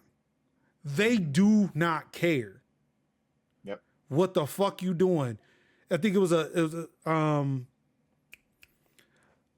Family Guy episode, like I think from season 1, where Bill Gates and Bob Iger were flying on jetpacks. Oh yeah. And Bob Iger was like, or was it Iger? It was, I think. No, it was Iger. I thought it was Eisner. No. It was Eisner. It was Eisner. Yeah. Eisner looked down from the sky, said, they look like ants from up here, to which Bill Gates, man, and it seems really unfortunate now, but kind of on point for him. They are ants. They are ants.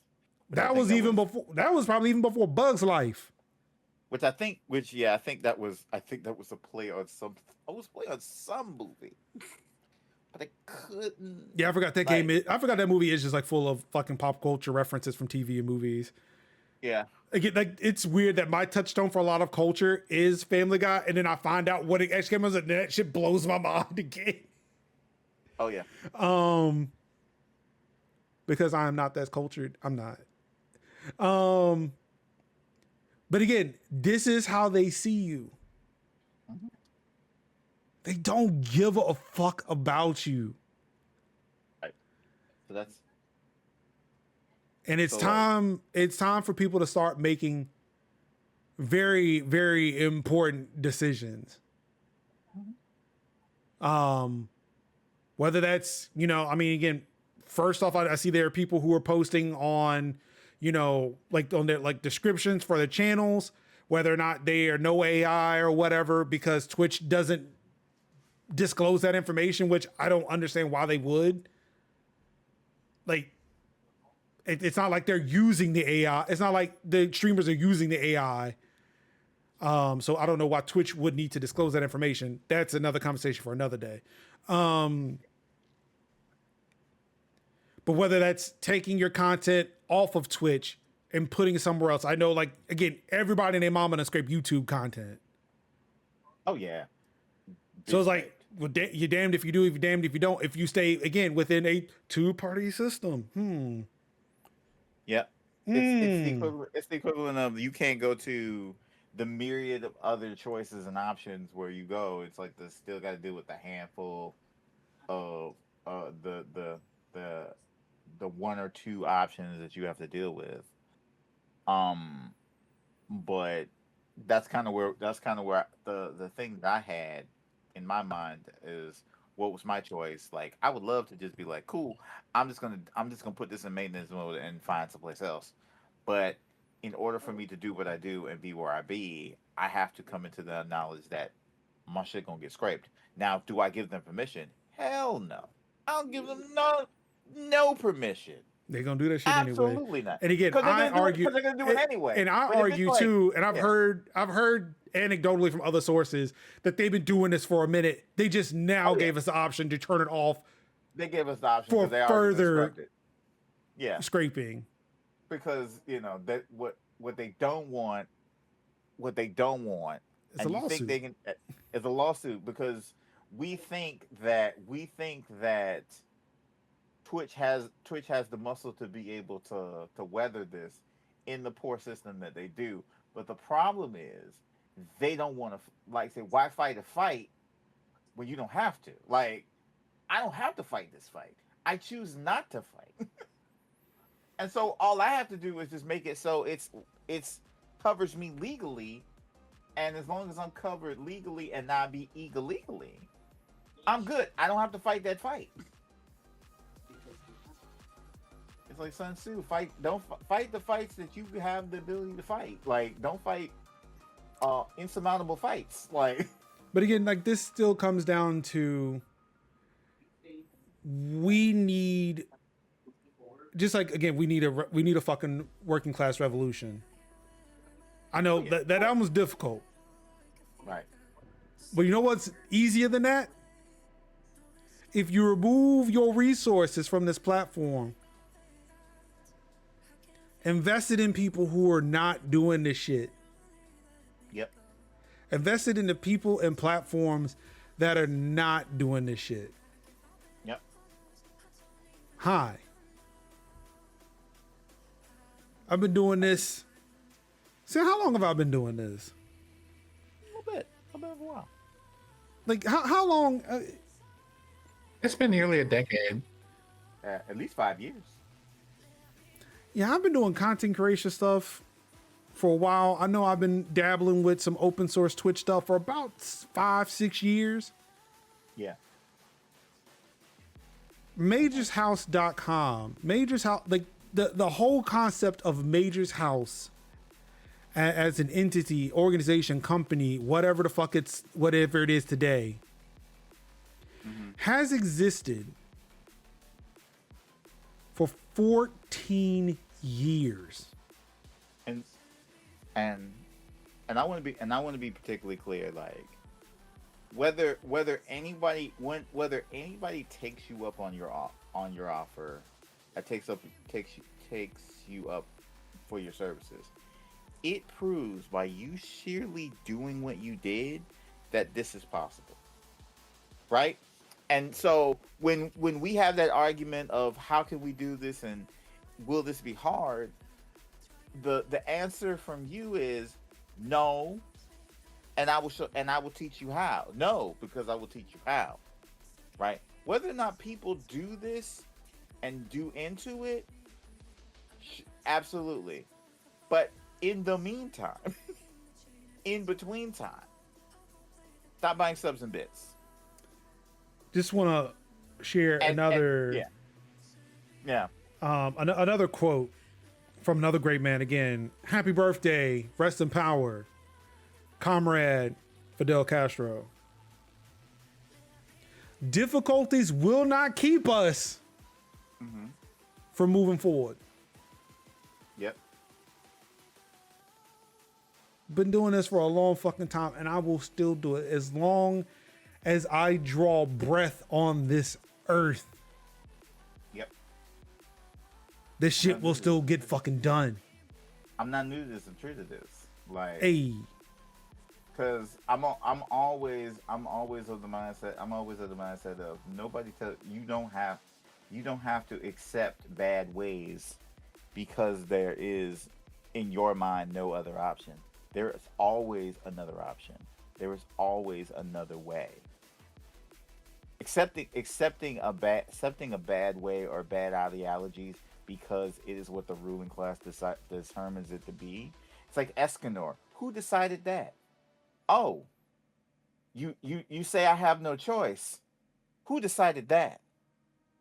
You say, like I say, your darkness swallowed up my sun?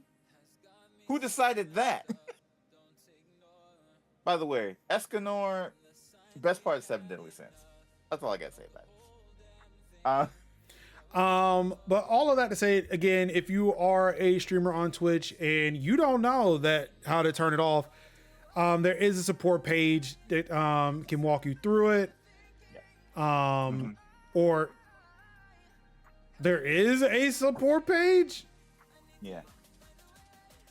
I can tell you how to do that, right? You just go to the settings, you go to the security and privacy there it is, thing. yeah. And you go all Yes, the way under down to the bottom privacy. and Yes. Yeah, settings and go down security, privacy, and in privacy, training for generative AI. And and it's all the way down. Like play All Mary the J. way Blige while you're scrolling. I'm going down. Oh, but there is more. There was actually some. I'm glad I'm reading this again because it does highlight this bit here. Because this is also worded in that option to turn it off. Allow your channel content to train generative AI content models at Amazon. Turning this off does not opt you out of Twitch and Amazon using your channel content for other purposes described in the Twitch privacy notice, including using AI supported Twitch features that benefit the community by facilitating streamer growth and monetization, such as real-time sponsorship campaign assistance, viewer discovery, such as recommendations, and community safety, such as auto mod. Yeah. They'll tell you the good things, but we'll probably leave out all the bad things that it's also using your content to do. Again, probably one of the good things is me shouting out, Twitch, clip that. Yeah. It's a And relatively so helpful feature. I like it, but I want to again, talk about that. but at what cost, because- Kev? What cost? I mean, sure, but also let's talk about that for a second, because when we talk about the things that muddy the waters when it comes to the conversation of when people are just like, I'm not here for AI and all this other stuff, this is the exact kind of stuff that causes that lack of clarity about what people are talking about. Yep. Yep. I was reading earlier today in the local game devs Discord server that they put AI to describe NPCs. You know how we used to call NPCs. Yeah. And people came to his game and was like, or came to their game and was like, you know, I would love to support your game, but it says that you use AI.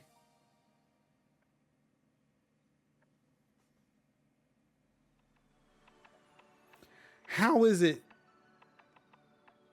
in these last 4 years, we have trained a mass of people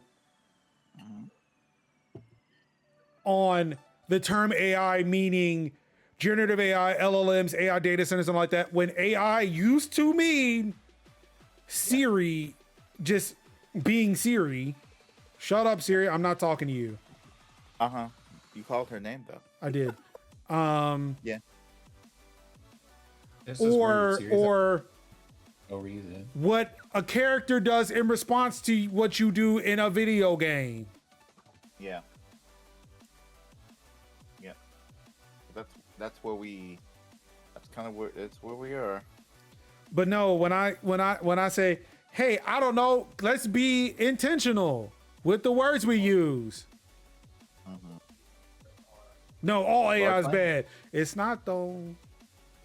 And No. y'all doing the devil's work for them, and y'all gonna hate this when it comes back and bites you in the ass.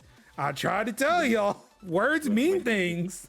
When you do clown. Well, I think there were two camps of people, and I definitely know I was in one of those two. There are some people that keep in mind, I have to say that I have to put this in the context of a medium, and the medium is the internet.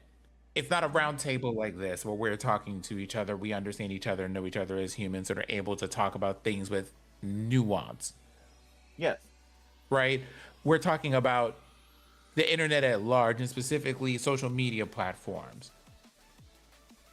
that are primed for people to take surface level things and only respond and give extreme reactions with surface levels of information. Okay, so camp number one is all AI is bad, period, as a blanket statement. Yeah. Camp number two was AI as it is currently being described as bad.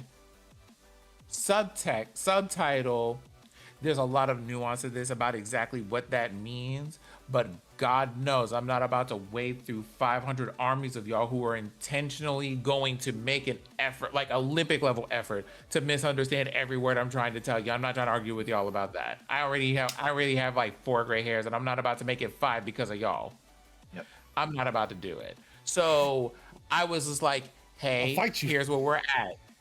Here's where you absolutely have the time and the energy for that. I love that for you. When it came to the AI thing, the stance that I had on social media, very specifically, formerly Twitter, now Blue Sky, was I would rather just tell you a straight up no in its simplest form when you were talking about it, because when people are talking to me about how do you feel about AI, the people who are asking me that question are asking me, is it bad if I use it to make posters? Is it bad if I talk to that instead of my therapist because I can't sleep at 2 a.m.? And the answer to both of those questions is No. no, you should not be using it for that. Please go to your fucking therapist, right? The very licensed medical professional that has spent years studying a whole bunch of stuff and also has limited time that they're available to do things because they are also human and need to do things like sleep. Or hire an artist. Like, Hire it like artists already exist. Well, it's for the disabled community. Disabled artists exist. Try again. Beethoven is a whole deaf composer. Shut the fuck up. So there's that, right? Yep. You have that going on, and trying to explain to people, hey, when I tell you AI is bad, it is because I just saw you go, hey, paint a meadow, and then you came up to me and said, isn't this cool? No, cool would have been you learning how to draw that, or you hiring somebody to draw that, or you practicing to draw that, whether or not it's bad. You have consumed people's like very limited natural resources just to make that. Absolutely not. No. You opening up GIMP and typing and just throwing a few things in there and make a thing here. Right? No, absolutely not. That Your is job, way better than just go ahead and like making a full-on AI thing. dear job of mine, I'm not gonna ask ChatGPT to write one of the 3 maybe emails I will need to write this entire month. If you are a person who's dealing with like large amounts of data, constant crunching of numbers and models and all of this other stuff, where there's a straight line to how this enhances my job that I already have a solid baseline of expertise on how to do.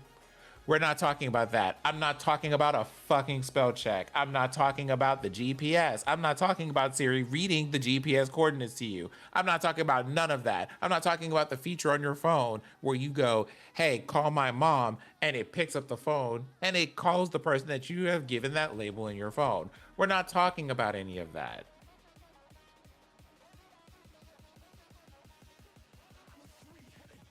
And the reason that I refuse to argue about that with most people is because, again, that intentional misunderstanding. Y'all know exactly what I'm talking about when I tell you that I don't want to have any part of that.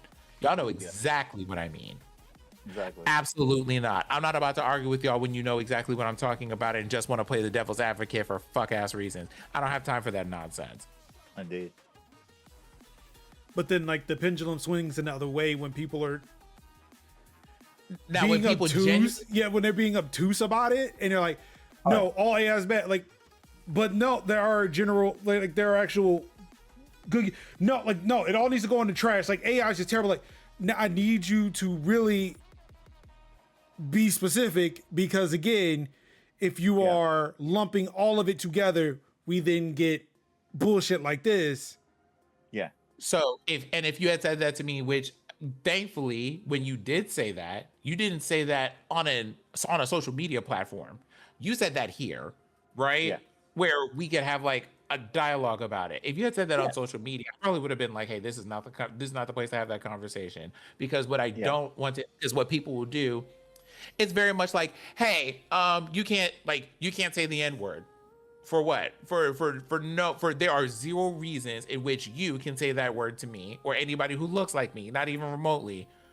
Well, okay, but what about in this context? In this context? no, that is not for you. Put it away.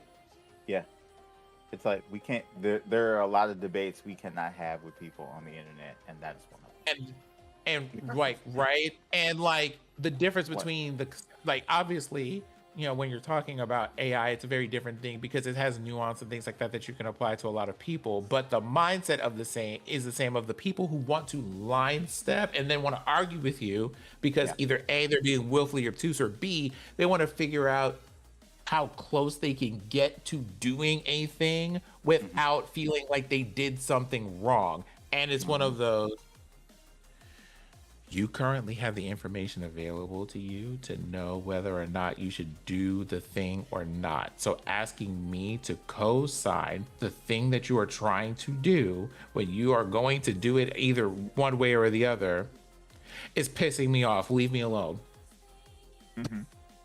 If you're going to do what you're going to do, just leave me alone. Go do it. Go do it. And then know that I'm going to side eye you the moment that you come back with that random generic ass poster with way too much information on it to advertise for your sister's 16th birthday party in 2 weeks. Because that poster could have just been a text message. Yep. Look, Apple's got the Invites app. You just use that. It's cool. I don't use it that much, but it's cool. I could use it. I didn't know that it exists, but I believe you. I mean, Canva exists, so you can use those tools to do what must be done. It's not that hard. It's not Word that art difficult. exists. Word art, yeah. clip Somebody art, showed like- me that. Like, somebody posted a picture of that the other day. Oh shit, I forgot about word art. Yeah, because it's like that's You could do, now. child, now you when we- could go in paint.net. Like, oh my Yeah. God. like that's when we reiterate the fact that we're losing our recipes because it's like that's what we did. Like I can't think of a time when I used to be the flyer maker of my community where I would just throw something together, you know, jazz it up with word art, use some clip art to mean what it said, give it a nice little border, and bada bing, I had a thing. I had a flyer. Like I made letterheads because I knew how to, like, you know, put the names here and then use Because you knew the nice because you knew the font. thing. I knew the things. I learned the things. He knew the thing, Julie. Do the thing, Julie. Julie, would you like to do the thing with me forever? There is a lot of other stuff here. I'm actually just gonna read that line for it and just brush through. But on the before you get into that one, because I feel like it warrants like an additional like extra statement here. I think the thing that is the most annoying is that the feature was being implemented, but I think it was one of the few times, because it's not like this is the first one, but it's one of the few times that we get like a mask off moment like that where someone just straight up tells you, because this isn't the first time I saw something like that. They had like a Twitch note where they were just like, hey, yo, did you know they're about to do this with this feature in the background? And people went and put up went to one of those community voting places that Twitch hasn't put up a voter for it. That was just kind of like, hey, don't do that. Mm-hmm. Or Yep. like either A, don't do that, or B, at least give us an option to turn that off. So to see that turn into this conversation where they were just like, Shout And this is- shout out to Anka who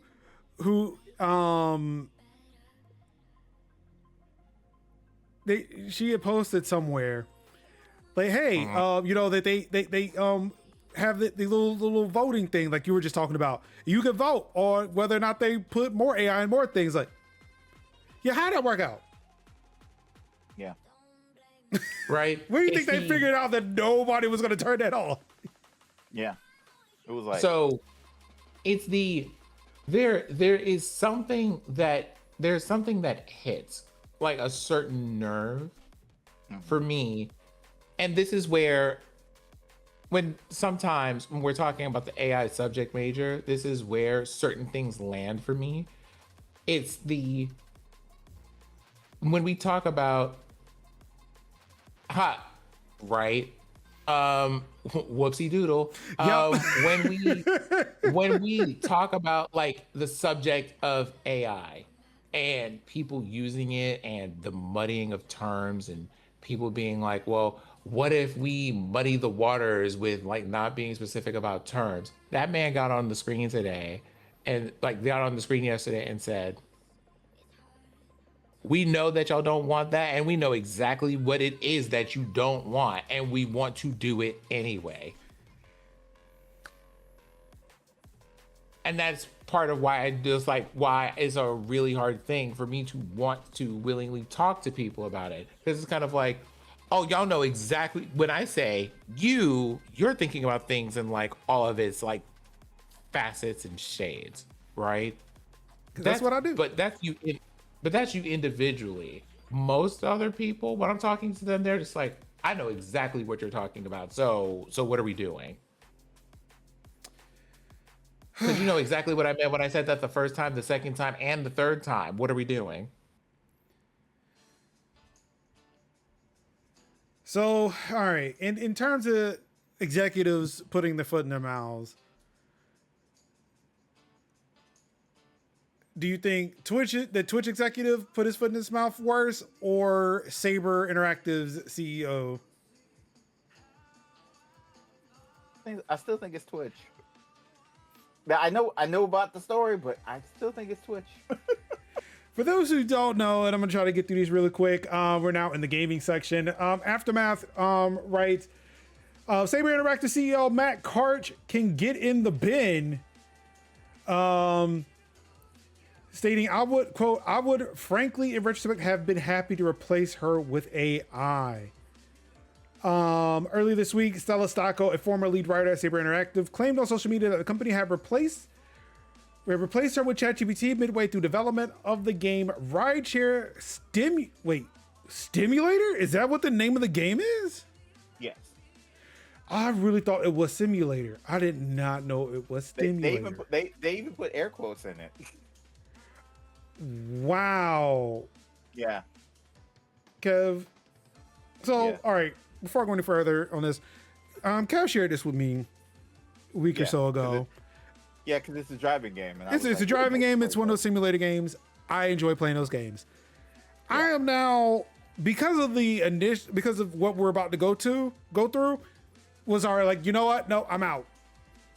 Yeah. Seeing that it was actually called Stimulator. Yeah. And I did not know that until just now. Yeah, it doubles down on the nah, no thanks. I'm like, you know what? It's nah. like, had that. Y'all got that. It's like the AI part is a no, it's a chop, but then on top of that, it's like, no, it's still a chop. Like even if I figured it out, even if I powered through and said maybe you called this shit Stimulator. Yeah. And I was like, like I was one of those like, huh? But I'm sorry, keep going. So the accusation was made that Stella Stacco was replaced by ChatGPT. Yeah. In an initial statement to PC Gamer, Saber addressed these allegations in a somewhat straightforward manner. Quote, neither Saber nor Unigine have replaced any writers with AI for Rideshare or any other game. In fact, Saber staff of writers has tripled since 2023. Rideshare story was written entirely by real people. The game will also feature an experimental free ride mode that by necessity incorporates AI, as the number of passengers in the game is infinite. We are firm believers in using AI tools to improve or enhance gameplay experiences and improve NPC behavior, as we have done since Saber was founded in 2001. As the industry has continued to contract, Saber continues to hire. None of our 3,000 plus employees have to worry about being replaced by AI. Now, if I had seen this, I'd be like, okay, this is the finals or Arc Raiders level of AI of, I can, like, I guess Kev says, I can power through. It's one of those like, okay. Like, it's one thing I would, like, again, understanding that there are actors who, want to be compensated for their voice likenesses and whatnot if they're being trained by, like, if they're compensated, especially, you know, now that should be in their contracts. If they're compensated for using a voice, like, yeah, if the Madden commentators put it in their contracts and look, we're going to be compensated for the use of our voices if you train an AI on it, so that way we can have new innovative things that they say that normally would not happen in a video game. Or if you have like a player's name that is not in the game, the AI can kind of get through it. Or become more point to point when it comes to like things actually happening. Yeah, because again, like, if you play enough fucking Madden, you will hear every fucking line 5 times. Be like, you know. So that was my whole thing with AI when they were talking about putting AI videos. So, you mean to tell me I can get like more varied content when commentators in a sports game will commentate in a game? You know what? I'm okay with that. Yeah. That seems to be, that's almost about like where the finals and Arc Raiders went, except it was just like barks, really. And like they really didn't say much of anything. But I get why people will be upset. And like, again, I understand that and I respect that. If it was like the AI was like calling out like individual names, or like Martin is going up for the lead, and but looks like Carlos is coming to stop him. Like an actual shoutcaster, like I'd be all right with that. I would be fine with I would be okay with that. So again, like, that's why I was iffy with the finals, because like this was at the beginning of the AI hate, and I'm like, I don't know. I don't see any problem with this. Are they being compensated? Yes. All right, cool. You know what? That's our checks clearing. Sure. Yeah, we're fine. So that seems like what this was going to be, right? This seems what Saber was saying. Right. If they had left it at that, all right, that's a he said, she said. We'll see you in court. Right. But okay, but see, so Sako responds, they can say what they want. I was there. I even posted on Facebook about it at the time, and I have mentioned it on Blue Sky several times without using the game's title. They took me off the project to use ChatGPT to write the rest of the text, including planned live updates. If they change plans in the intervening years, that's great. But again, I was there, and it was my job to write the game, and then it wasn't once Matt Karch decided using ChatGPT would be great publicity for the game. So she name checks. Yeah. And this is where the CEO enters the chat, apparently getting, I would say his response is not from ChatGPT, but Grok at this point. Sure. Which I am sad at the mention that he does give in his statement. Yeah. Because it is my tool of choice. Yeah. Stella Who, I had to ask Claude because I have never spoken to her or seen her. We have already said we are using AI for certain parts of the game and will update the Steam page once we have finalized the feature set. Let me clarify that the entire story script, were it to win an award, will go to someone who can walk up on stage and receive it. It was always our intention to reveal this until Stella violated her confidentiality clause and revealed this before we were ready. We look at our use of AI in this particular game, which will be a lower price title, as a plus for consumers, he said. So, hey, you appreciate this. Because it's cheap. You'll appreciate this. Because it's cheap. As far as Stella's concerned, she was replaced by someone more talented and terminated for a variety of reasons a few months later. From what I can gather, she enjoys controversy even more than I do. I would frankly, in retrospect, have been happy to replace her with AI. At least we would be dealing with someone programmed to be honest.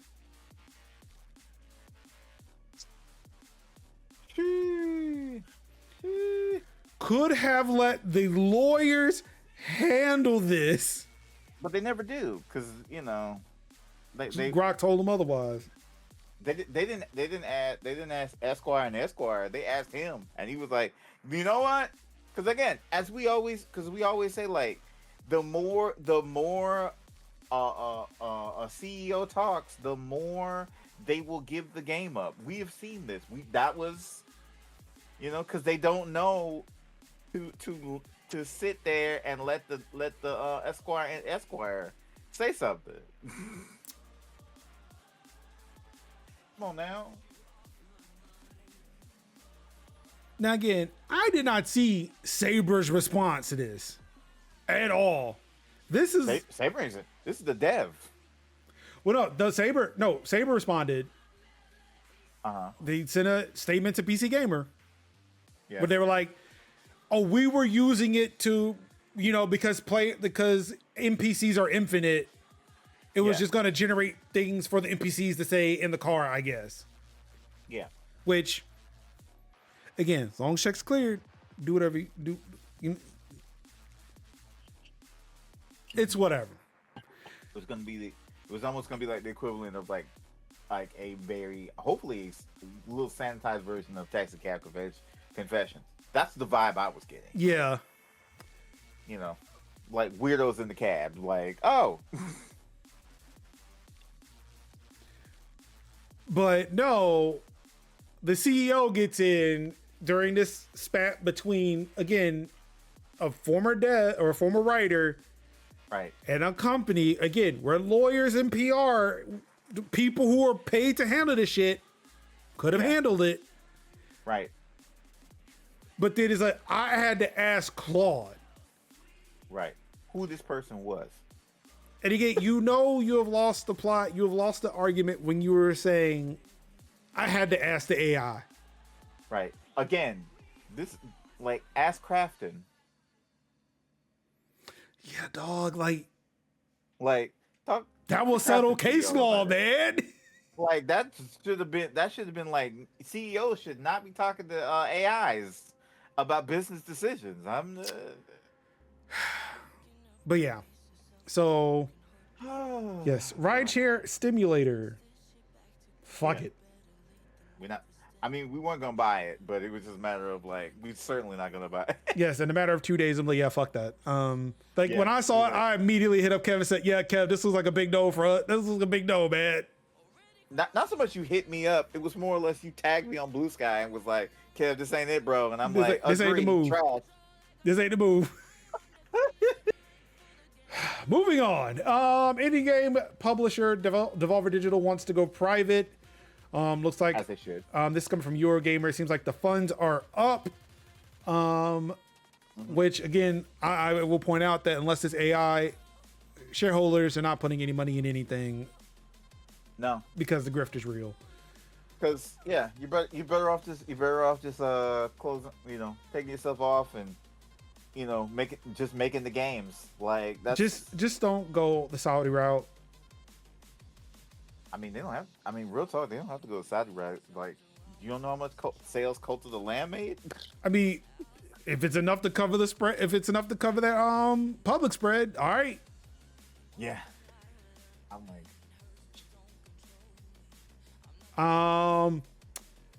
Developer Cold, and this comes from Ars Technica. Developer Cold Iron Studios. And this is actually Sin kept it, but this is more of a Kev joint. yeah. Developer Cold Iron Studio shuts down cloud version of a $60 game with no refunds. I feel bad, but that's what we don't do cloud.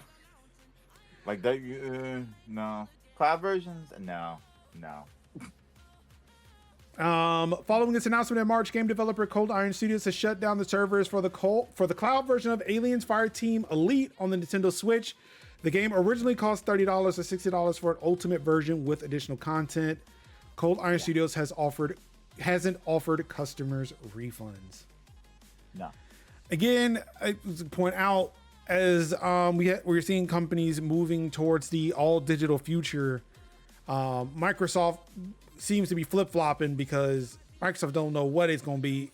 I still don't believe that Xbox will be a thing by the time Sony makes that switch. But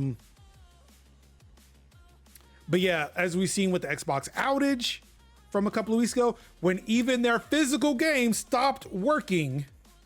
Yeah. Yesterday I showed somebody where Steve will tell you you do not own this game. Yeah. And they're like, oh, I didn't see that. I said, yeah, see, that's by design. They want you to click right past it where they tell you that you are getting a license to play it and that it can be revoked. Yeah. Yes, as we are moving ever closer to that all digital future where we're getting to a point where we cannot buy hardware for our PCs, to where Nvidia will be happy to rent you a server or rent you a virtual computer to play your video games that you don't own. Random spoon. Random spoons, yeah. Soup's free, but random spoons, yeah. E-machine. Yeah. No, I e-machines feel actually like- were physical machines though. Yeah. I feel like I feel like like I say, this is when I put the tinfoil hat on. I feel like you have the AI rollout to basically say like, cool, let's get AI, roll that out, build the data centers, and then when the bubble does burst, and it's gonna burst, they say, cool, pull the lever, Kronk, cloud computing. And then it becomes cloud computing at this. Like AI is just a way to get the money because they say to get the money and just say cool, server rollouts, cloud computing, game streaming, and then that's when they're like Farfignugan. Farfignugan, and that's when we're gonna get that's the money play. Part of it's going to be cloud computing, but again, they probably need to build out all these data centers to sit there and process a lot of the data that we're generating for them to be able to process. Yeah. Like I think the LLM was the proof of concept of what you can do with a massive amount of data. Right. Like And we're like the goal. I don't like again. Tim Ford had on this one too, because again, it's saying it's like, look, we are famous for our Nostradamus moment or Negodamus moments. Yes. I don't think AI is the end goal here either. I think I think it's just a way to be able to train a way to train machines on a whole bunch of user generated data so that they can do like Palantir on fucking steroids. Yeah. So that way they can sit there and control every facet of our lives digitally, because everything that we do requires internet connection, requires energy, requires all that shit, and it's having to be plugged in somewhere. So the quicker we can't own our own machines and being able to have sovereignty over our data, the quicker they can sit there and subjugate us again. Yeah. Because Capitalism is fascism is capitalism in decay. Right. Because we they are now can't in the say game.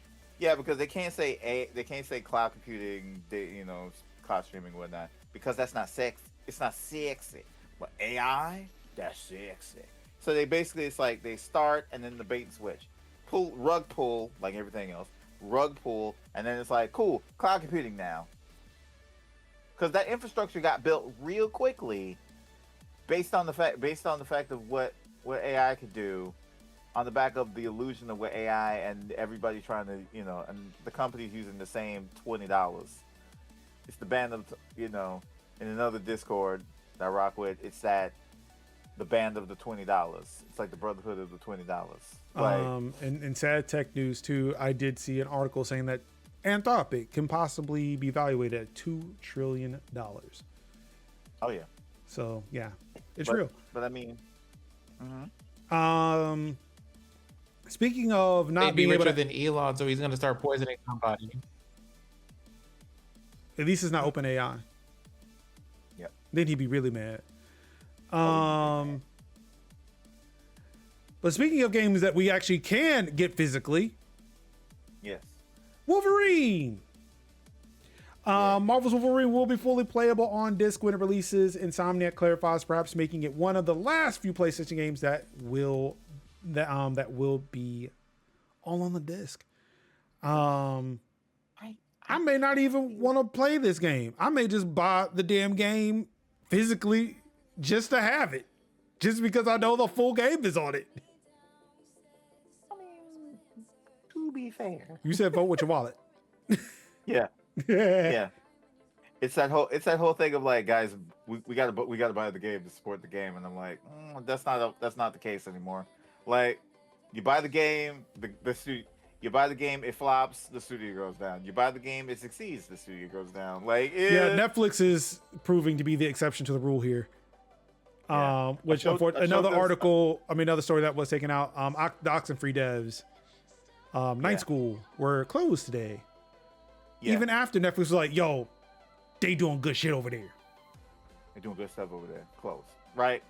Meanwhile, you gotta pray. You gotta pray and be like, I was sitting up there. What was like Camp Groove, like Cozy Groove, Camp Spirit. I was like, that needs to come to PC, and now it's on PC. So hopefully, the new Oxenfree. I think both those games are on Steam. So, but yeah, you do good stuff, you still get closed because they ain't got no money to pay you.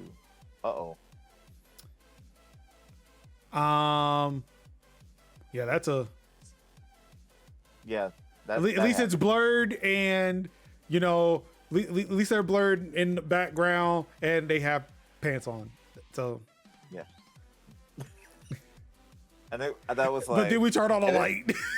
It was like, okay, we see this person, but it's fine. It's just dark silhouette. Then person cuts light off. Yep. Hold on, I need to see the sandwich I'm making. Look, sometimes it is a burrito from the taco store. Okay. Let's see. Go see Yote Complete Edition's coming out on October 1st. What? Damn it. Oh, wait, no.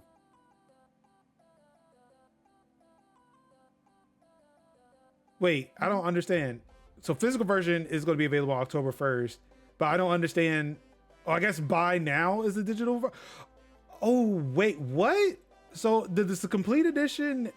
I can only buy it digitally right now? Yeah. This is confusing. Nintendo is also doing that. Nintendo is also doing that. Tell them we appreciate it. We hope the AI did not train on their luxurious body. Yeah.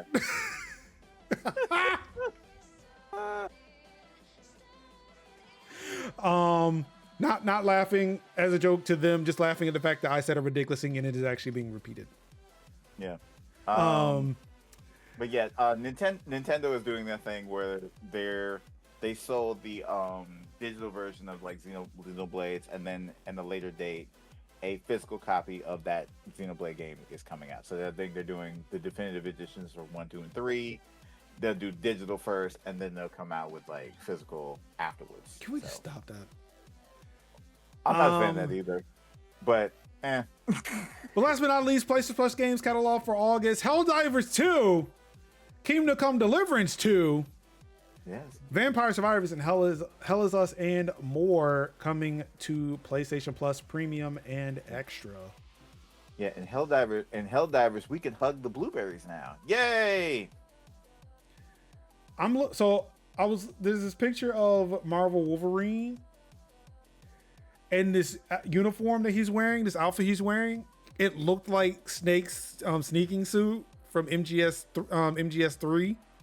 Yeah, Snake Eater, yeah, the Halo suit, and he does the Halo jump. Yeah, and I'm like, that's not Naked Snake, dog. And I was like, oh, that's Wolverine. Okay. I mean, to be fair, that he can also do that too. Like, yeah, like to be fair, like drop him in the Canadian woods, like, and just like have him go off. Like, yeah, that's why he's Weapon X. Like.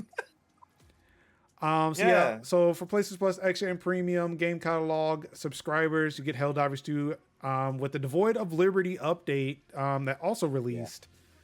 You can hug the blueberries now. You can hug the blueberries. Everybody gets hugs. Kingdom Come Deliverance 2, which I believe it is a little troubled with, I guess with the devs doing things, so be careful with that. It's loved, beloved, but it's like, yeah, there's issues. Vampire Survivors. It's loved, beloved, and it's Vampire Survivors. Ponsel can do no wrong. Don't say that. Oh, knock on wood. Yeah, don't say that. Because then turn around. console has not done wrong yet. So You want to know who also hasn't done wrong? Devolver Digital. I don't know them trailers, man. Their E3 programming. the press conferences are not great. Like, They're not. the games are good, but the press conferences are not great. Like, stop being edgy for the sake of being edgy, please. Stop. Yeah, very edge lordy, and yeah. Okay, can I just see Cult of the Lamb stuff? Okay. Hell is Us. Fairly new game. Coming to. Yeah. Okay, I'm gonna try to pronounce this. Okay. Omamusume. Did I do it? Omamusume. No. Oh, you mean the one about the horse? Oh, you mean the one about the horse girls? Yes, the one. Umamatsume. Umamasume. Yeah. Umamasu. Damn it, fuck it. The horse girl game, Pretty Turkey Party Dash. Or as I like to call them every Sunday, horse gals. Will be coming to the PS4. For premium and extra subscribers. 2 Point Museum. That's my game of the year for I think last year. One of the game of the year games. Yeah. Metro Exodus. Can't go wrong with a Frostpunky, steampunky aggression game. Yeah. Dying Light 2. Heard good things about it. PlayStation Plus Premium, Onimusha Dawn of Dreams. Good to hear. Oh, look, I haven't played an Onimusha game in so long. Disney's Atlantis, The Lost Empire. And that's it. PS1. I think it's a PS1 game. So yeah.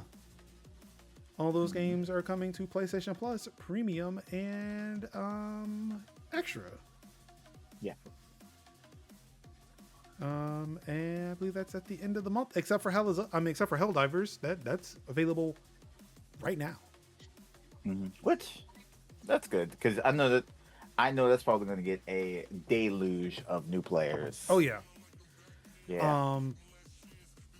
And as I found out today, I have access to Big Walk on PlayStation Plus. So that it's not downloaded in my PS5, but I did at least check that, hey, when we're ready to play the Big Walk, I don't need to have it on my PC. I'll be playing it on PlayStation. So, and I could play with PC players. So yeah, I literally have, as soon as I literally move some things around, I'm probably I almost bought that game.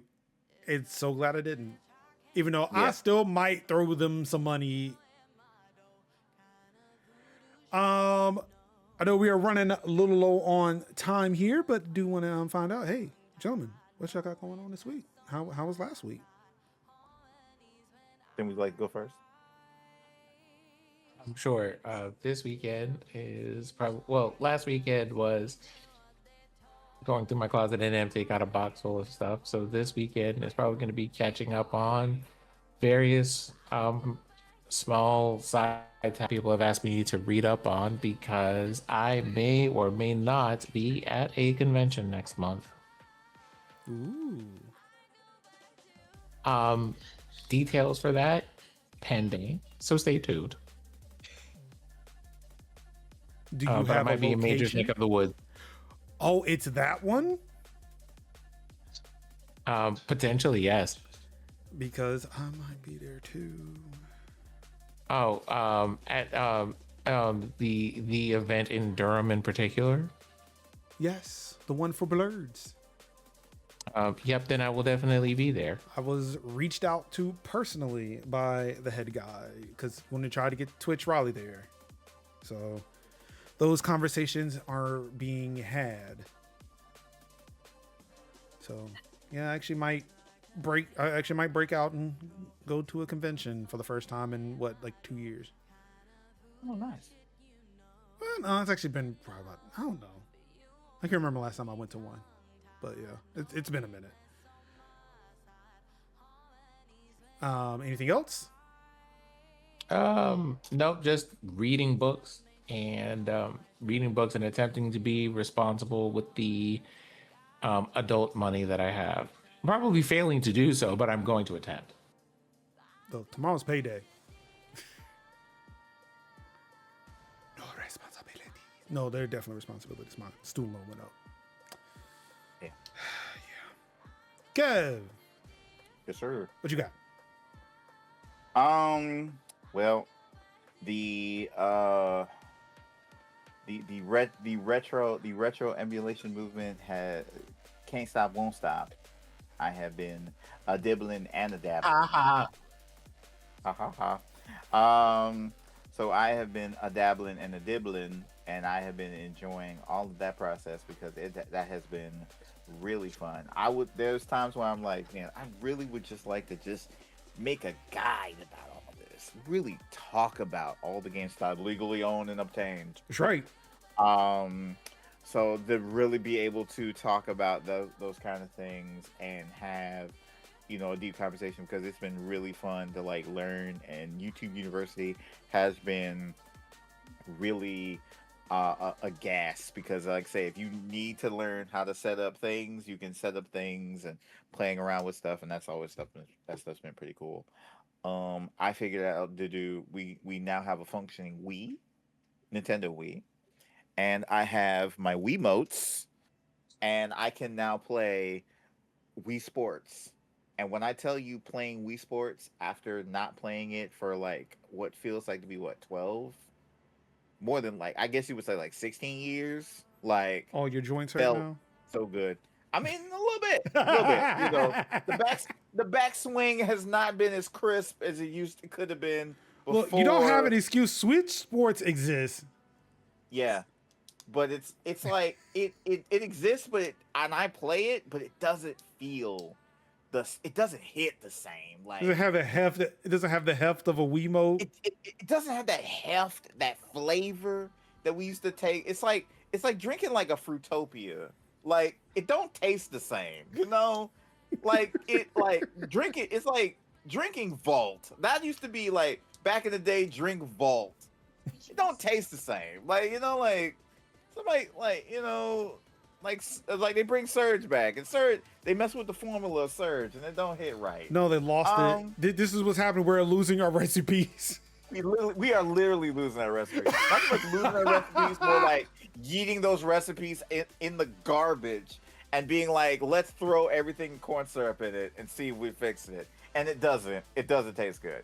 So like I say, this is the Switch Sports is the high fructose corn syrup of sports party games, and this is like the full sugar Mexican Coke. Like like good Mexican, like that Hencho in Mexicano. That thing hits. I know we don't talk about Coca-Cola, but hey, I mentioned 2 Coke products, my bad. But yeah, it just, something about it just feels better, and I just like gave my other Discord homies life by just turning up this like firing up thing and just turning on the Wii menu and just letting the Wii menu just play on its own, and people are just like, Kev, you're healing me, Kev. And I'm like, you're healing me. And I'm like, I'm healed too. My blood pressure is low, the lowest it will ever be. Oh, so yeah, it's just been so good tapping in and playing the games of my youth and my young adulthood. And it's been really a good, spiritually great time. Also I've been doing I've also been doing the building. I finally got, thanks to what I like call my money operations manager, aka mom for short, has told me that I can get that drive, and I was like, yes, I shall get that drive. And so that drive is coming. Funnily enough, that drive is coming from Germany. I don't know why. So it will definitely be sprechen die Deutsch. Yeah. So for whatever reason, Wunderbar. Achtung. So it'll be coming, but surprisingly, it'll be because it's international. It'll be coming near the end of the month, which is fine because it gives me a time to back up and move drives, and gives me time to back up and prepare to like move drives and do partitions. And I do the lovely thing about making partitions and firing up Disk Manager, and that's maybe like I feel like I have to fire up Disk Manager at least once a year, and this is the once a year I have to fire up Disk Manager management. So, what else? Building. Oh yeah, I got a new Gunpla to build, which I still have other Gunpla to build, and I reiterating the fact of you must have offline hobbies because, as you can say, like they can take these games, but they can't come and snatch this gem off my off my desk. They can try, but they can't. So always make sure you have more tangible, like focus on more tangible items, tangible books, tangible media, tangible discs, or at least a PDF. A PDF, yeah, PDF. If you pay, like say physical, if you pay for it, digital, if you don't, that has been that is like again, if you legally obtain it. I wonder who's making money off of Asada Shakur's autobiography. They're definitely one thing for two things certain. People will make money off of. Like, is it her estate? I would think it was the estate. Part of me says that also just can't be true because I feel like the government would seize that in a heartbeat. I think it's like definitely heavily taxed. Like I asked that for reasons, TM. Yeah. Because I had to source some reading material the other day. Yeah, you got to. There's literally times when you find out, like, man, I would really like to watch a thing, and then you find out that thing does not exist. Oh no, I've had it. It's just I had to provide it for other people. Gotcha. Because sometimes it's like you have it, but it doesn't share well.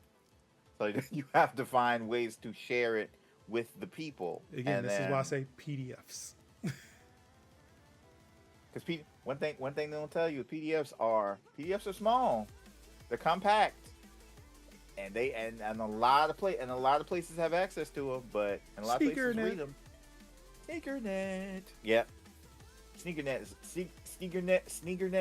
is a net that can't get hacked, baby. As long as you got feet. You get jammed up.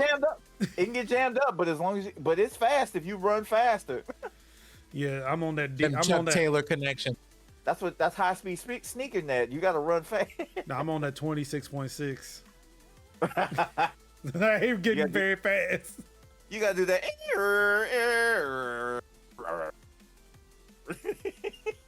No, I'm just the jump host. You just give it to me and I pass it right back off. I was like, look, I ain't got shit. Peer to peer. Yeah, I'm like, ha! Peer to peer, brother. Peer to peer. Nothing is hosted here. Shoot! What was that? Nothing is here. Peer to peer, brother. See? It's like see, I ain't got it, baby. He got it. I love how like peer to peer sneaker net is just like a rugby match.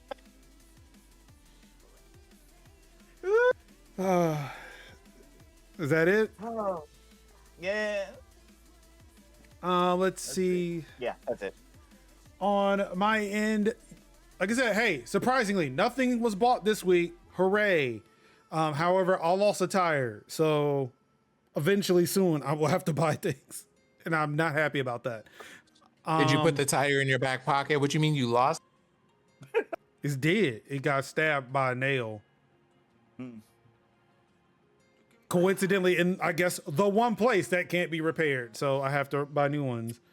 I really think I don't know. It pisses me off. I don't know enough about a tire to fight the shit, but I'm like, come on, man. But also I can't argue them because there's so much fucking development out here that yes, I can believe that I am running over nail after nail after nail. Like, stop building shit out here. I'm tired of losing my tires. Or at least have the decency to run magnets when you get done. Come on now. What are we doing? So yeah, haven't bought anything, but yes, definitely spending money. Well, I did buy 2 pairs of headphones for my son. One for school, one for home.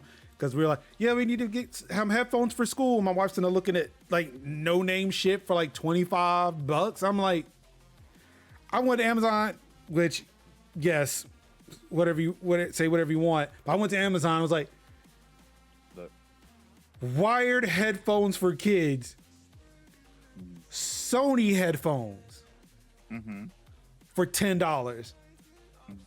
those were the low volume ones? I don't know, but Okay.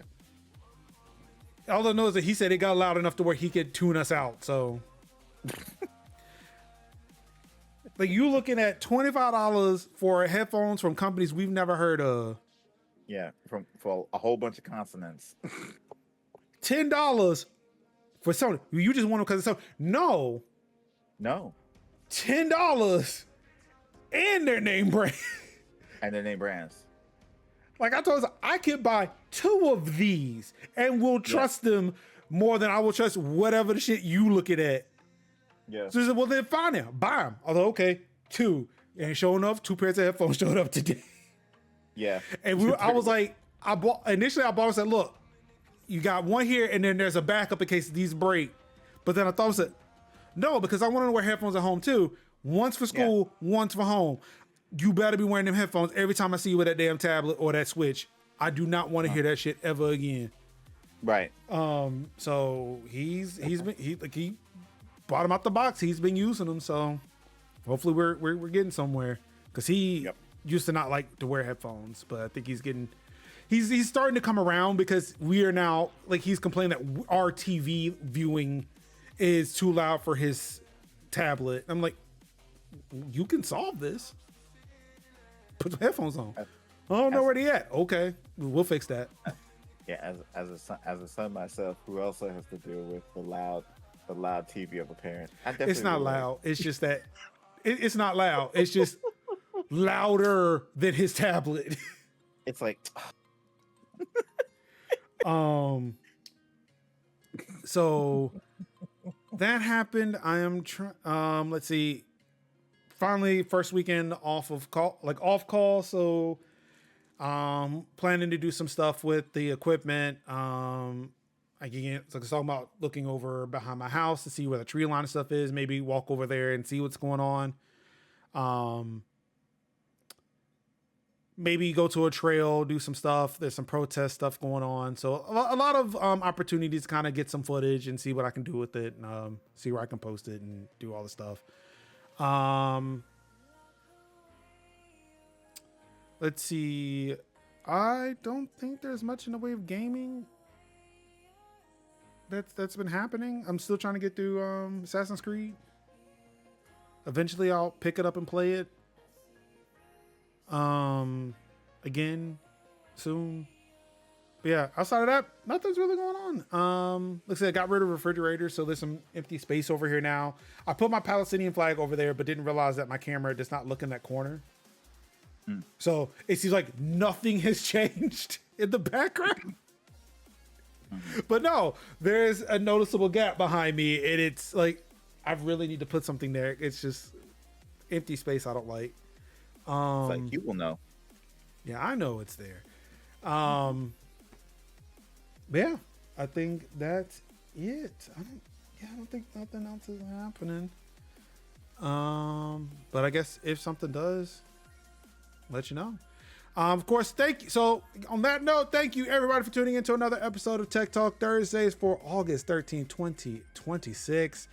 Of course, if you're watching the live stream, you would like to catch up on some previous episodes, I do recommend that you go to majors.house/TTT, majors.house/TTT vid if you want the videos, or go to techtalkthursdays.net. Just do that. Just go there. Just go directly there. Cut out the middleman. But of course, if you're listening to the archives, you can go to twitch.tv. Well, for now, twitch.tv/Major Linux, Thursdays, 8 o'clock p.m. Eastern, where we'll be doing the show live with the community, so you can contribute live and direct. If you're looking for a way to support me that isn't on Twitch, I do recommend you go to code-fi.com/Major Linux. That's where you can buy me a coffee, I guess. Or toss me $5 that would have gone to Amazon, but you say, fuck them. Also patreon.com/That's Your Analyst, patreon.com/Major Linux. If you'd like to support me, or if you like to support That's Your Analyst or me, respectively. I'm to be honest, it's both going to the same place. Actually, I might as well just shut one of them down at this point. One was set up when I wasn't working. The other one is there to kind of do the same thing. But while I'm working. I think that's it. Socials are down in the description if you would like to follow us on social media. But of course, majors.house/Discord is where you can join the Discord server. That's where you can definitely get a hold of us. Talk to us, talk about any of the news, whether it's gaming, tech, content creation, streaming, or even political. Get your class consciousness on in the Discord. But yeah, on that note, that's where you can find us. I really do appreciate everybody coming out. Thank you again so much. Of course, all I've got left to say to you, wonderful people, is that no one is going to save us but ourselves. If you stay ready, you ain't got to get ready. And as always, I love you. And peace. Wakanda forever.